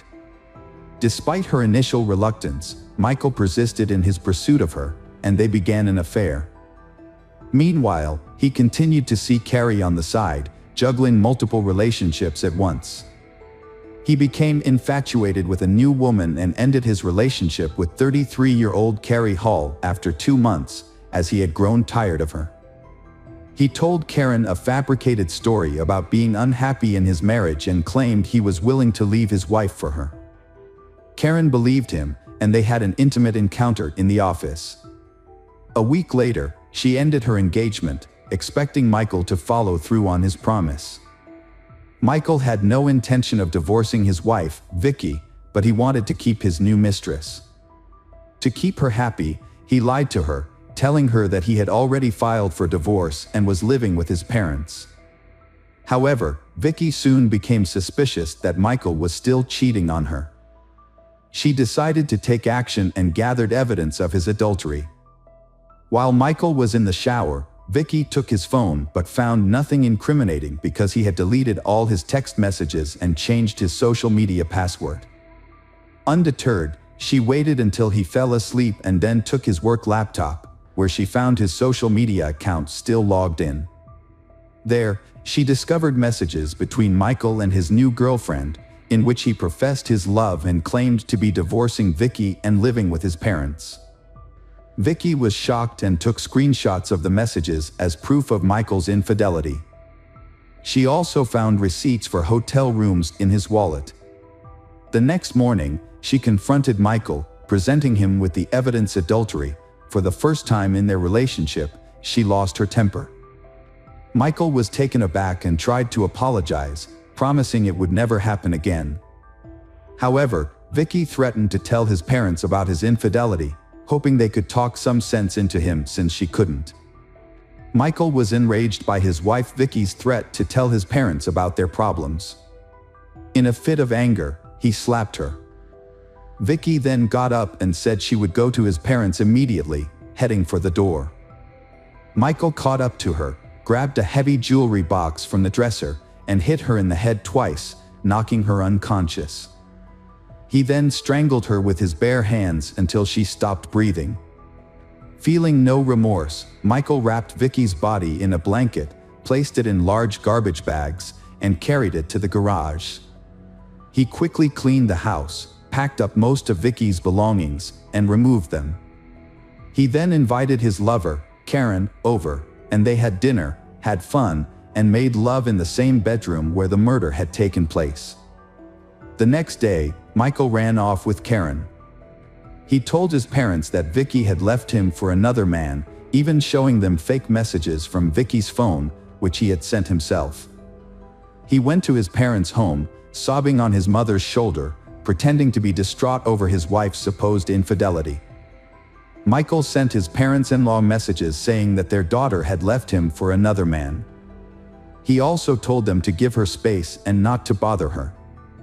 The messages claimed that Vicky had fallen out of love with Michael and had moved in with someone else. Her parents were shocked and tried to contact Vicky to hear her side of the story, but she refused to answer their calls, only responding with messages asking for time. Vicky's parents found Michael's story suspicious and went to his house to confront him. However, his explanation only raised more questions. They soon discovered that Vicky had not shown up for work, which further alarmed them. They decided to report their concerns to the police, leading to an investigation. On December 1st, 2009, Michael bought a shovel, rope, rags, and cleaning supplies from a hardware store. However, the police arrived at his house on the same day. He had been caught before he could dispose of a body. The police initially found nothing out of the ordinary, but Michael's actions and alibi sparked suspicion and raised several questions. Notably, they overlooked a large package in the garage during their search. Inside the house, they found no signs of her presence, such as clothes, documents, or personal items, which could suggest she had left of her own accord. However, Vicky's laptop was discovered in the bedroom, and upon seizing it, the police found screenshots of Michael's incriminating conversations with his mistresses, which Vicky had saved. The investigation took a significant turn when authorities made a geolocation request to Vicky's cell phone, which had been regularly sending messages to her husband and relatives. To everyone's surprise, the phone was found to be located in the marital home of Vicky and Michael. This led to a second, more thorough search of the Roberts residence. During this search, a suspicious package was discovered in the garage, and its contents shocked all who were present. However, in a stunning twist, Michael, who had been cooperating with the police, suddenly vanished into thin air. He had taken a wallet containing cash, which allowed him to evade capture for several days. After his money ran out, Michael turned to one of his mistresses, Lavinia T., and asked if he could stay with her for a while. However, when Lavinia heard on the news that Michael was wanted for his wife's murder, she immediately contacted the police and reported his whereabouts. Eventually, he was arrested, put on trial, and convicted. When the authorities arrived to arrest Michael, he claiming he was innocent of the crime. A man claimed that his wife died accidentally during a consensual sex game where she asked him to strangle her with a rope belt, but he lost control. However, forensic experts disputed this claim, finding that she was actually strangled with bare hands, attacked from behind, and had 2 severe head injuries that occurred before her death, which were unrelated to the alleged sex game. The trial began in January 2010, with the defendant, Michael Roberts, maintaining that his wife's death was an accident and hoping for a lenient sentence. However, the autopsy results revealed a different story. Roberts had intentionally hit his wife on the head twice, then strangled her, and hidden her body in the garage. As a result, Roberts was convicted of first-degree murder and sentenced to life in prison. Hello friends, welcome to our channel. Today we're going to take a look at another horrible case with you, the case of Nancy Paula Reyes. Nancy Paula Reyes Gores was born on April 13, 1991, in the small village of Granados in Guatemala. She grew up in a poor family with 4 siblings. Her parents, Jorge and Pren Gorzi, worked hard to provide for their children's education, hoping they could have a better life. Nancy attended school and later enrolled in the university in Delanua, where she studied business administration and document management. She was an exceptionally diligent student who earned top academic accolades. Despite her academic success, she struggled to find a promising career. During her studies, she worked as a cashier in a supermarket and was later promoted to administrator, but her career advancement stopped there. During her university years, Nancy was in a relationship with a young man and had 2 daughters. However, the relationship didn't work out, and they separated. The father did not financially support his children. Nancy continued to live with her parents, working at a supermarket, but saw no future prospects. With barely enough money for essentials, change was necessary. In 2013, her older sister moved to the United States, found a good job, got married, and settled well. Inspired by her sister's success, Nancy decided to transform her life. She chose to relocate to Europe, specifically Spain. At the time, she couldn't afford a one-way plane ticket or initial expenses. Nancy worked hard for years, saving enough to make her dream a reality. In July 2018, Nancy bought a ticket to Madrid, reassuring her parents that she would stay in touch regularly. Upon arrival, she planned to secure housing and a job. She brought a few thousand euros to cover initial expenses, such as renting a room and basic necessities, until she found stable employment. When Nancy left, she was 27 years old, and her daughters, who remained with their grandparents in Guatemala, were 7 and 5 years old. However, Nancy didn't stay in Madrid for long. She moved to Barcelona and later to Cadril, a city in the Spanish province of the same name.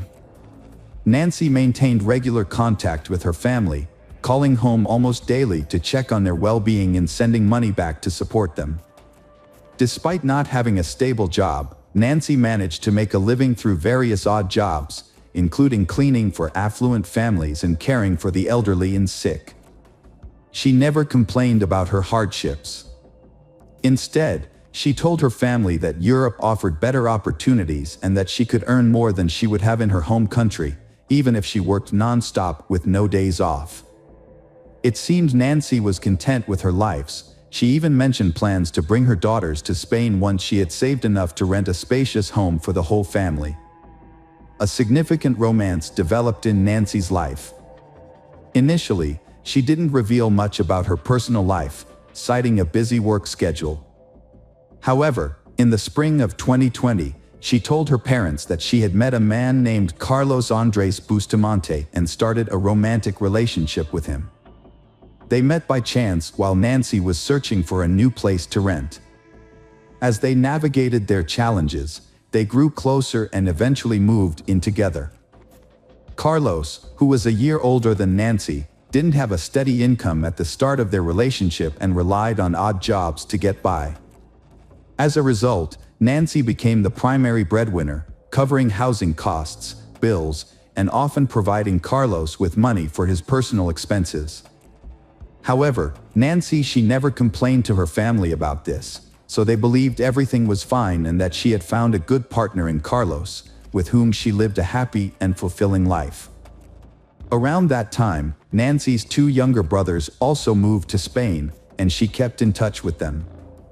She was especially close to her youngest brother, Dennis, who had met Carlos and thought he was likable. In late June 2020, Nancy and Carlos decided to relocate to Santander, a coastal city in northern Spain. When Nancy spoke to her family on the phone, she mentioned that the climate was better and there were more job opportunities.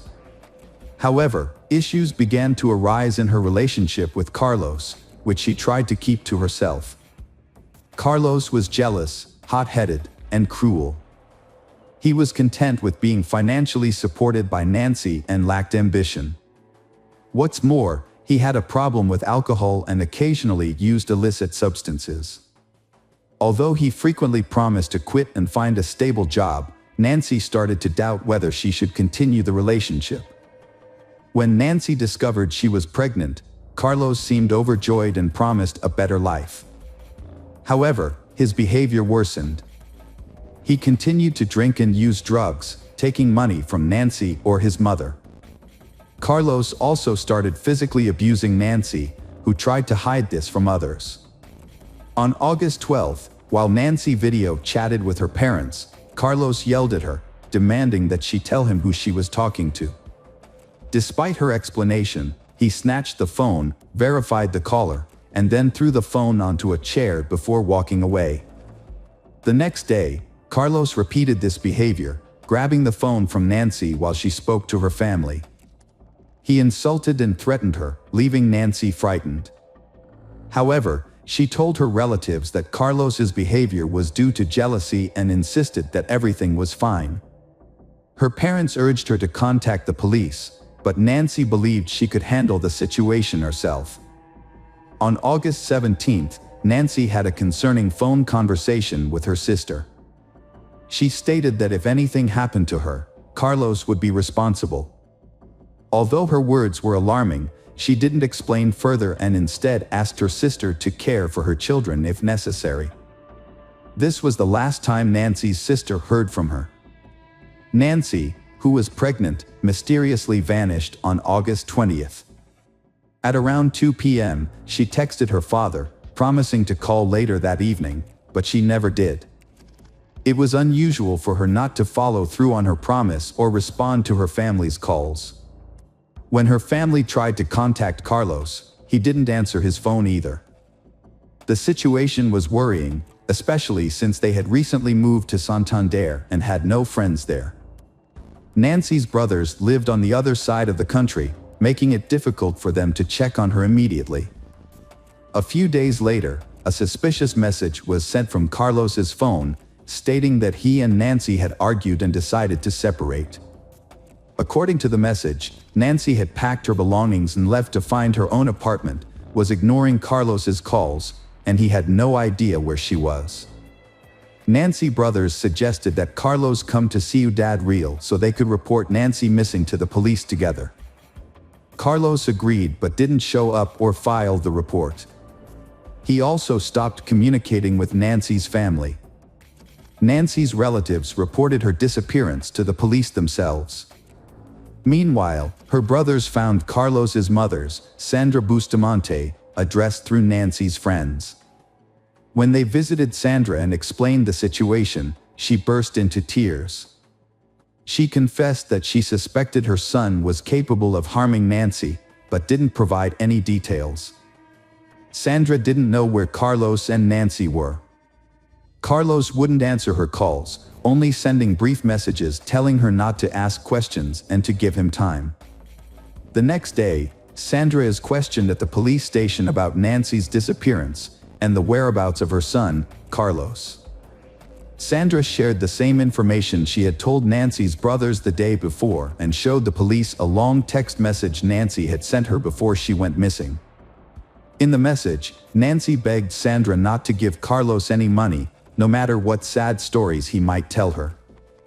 Nancy said Carlos would spend the money on alcohol and drugs, which made him aggressive and cruel.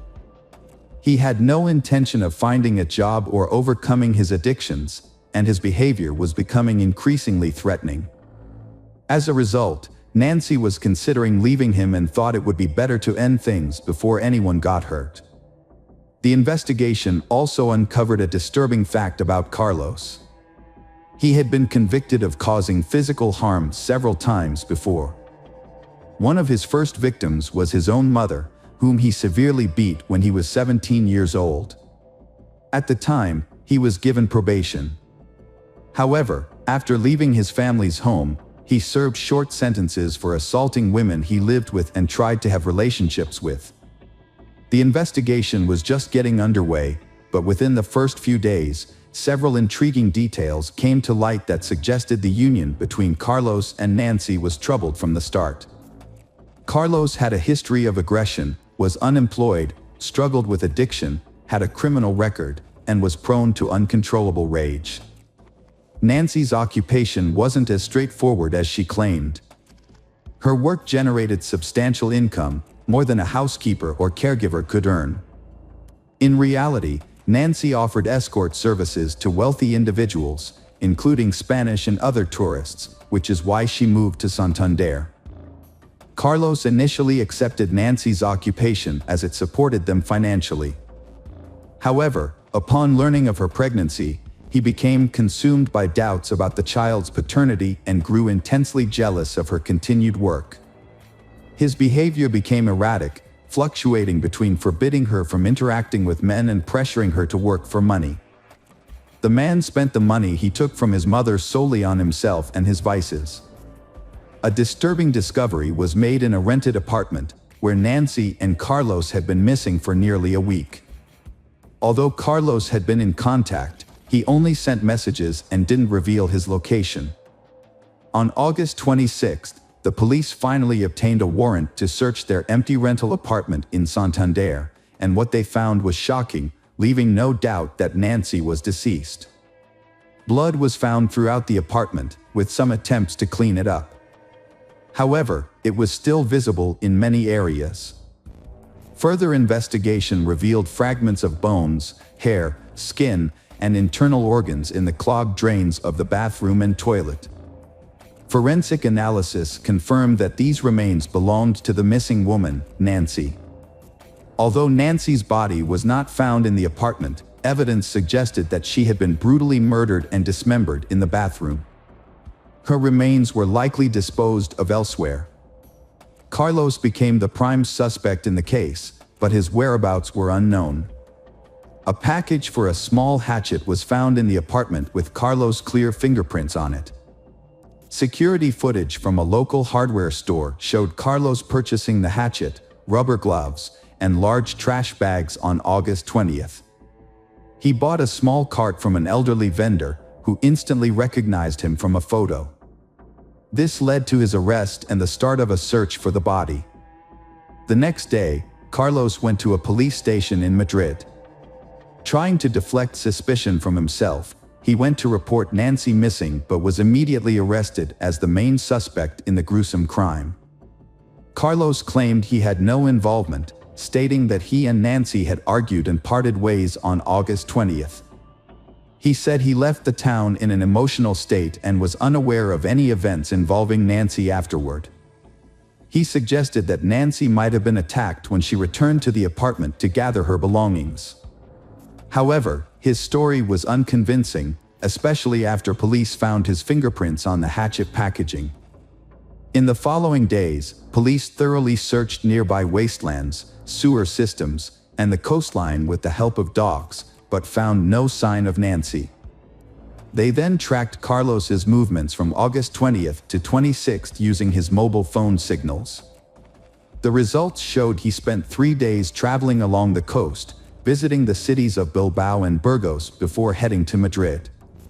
It was evident that Carlos attempted to conceal his actions. The investigation continued in Santander.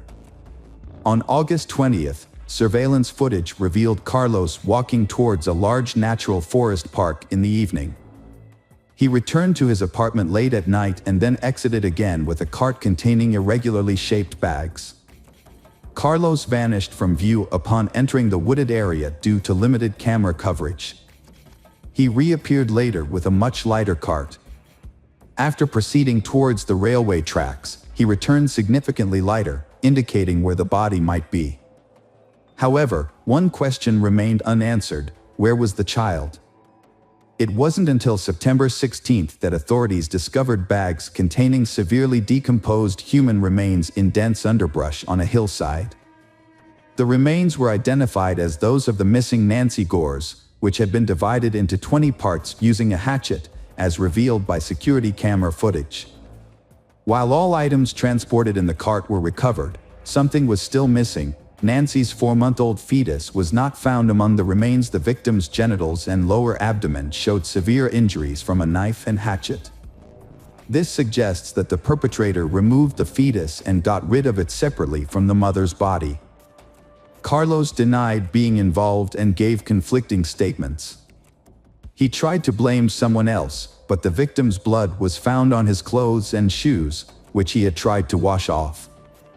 Even though Carlos wouldn't admit to the crime, investigators figured out what happened. Experts think that on the afternoon of August 20th, the man got into an argument with his pregnant partner. He then brutally beat and strangled her in the kitchen, where blood was found on the floor and walls. Carlos moved Nancy's body to the bathroom. Afterward, he went shopping at a hardware store and the market. Using a hatchet and a large kitchen knife, he divided Nancy's body into 20 parts in the bathroom. He placed the pieces into bags, loaded everything into a cart, and then went to the park to look for secluded places to dispose of the body. Late at night, he followed a pre-planned route deep into the park, scattering the bags in various locations, hoping they would never be found. During his trial, Carlos denied his guilt and claimed he loved Nancy. The whereabouts of the fetus he removed from her body remain unknown. From the time of the crime until his arrest in Madrid, Carlos lived off the money he stole from Nancy. He spent the money daily in bars across various cities. It took law enforcement nearly 2 years to investigate, gather evidence, and find witnesses, and the murder trial is scheduled to start in July 2022. In November of the same year, Carlos was found guilty of the premeditated, brutal murder of Nancy and her unborn child, as well as the dismemberment and desecration of her body. However, many considered the sentence handed down to the murderer to be too lenient. Carlos received a prison sentence of 25 years and 6 months. He was also required to pay €150,000 in compensation to Nancy's parents and daughters.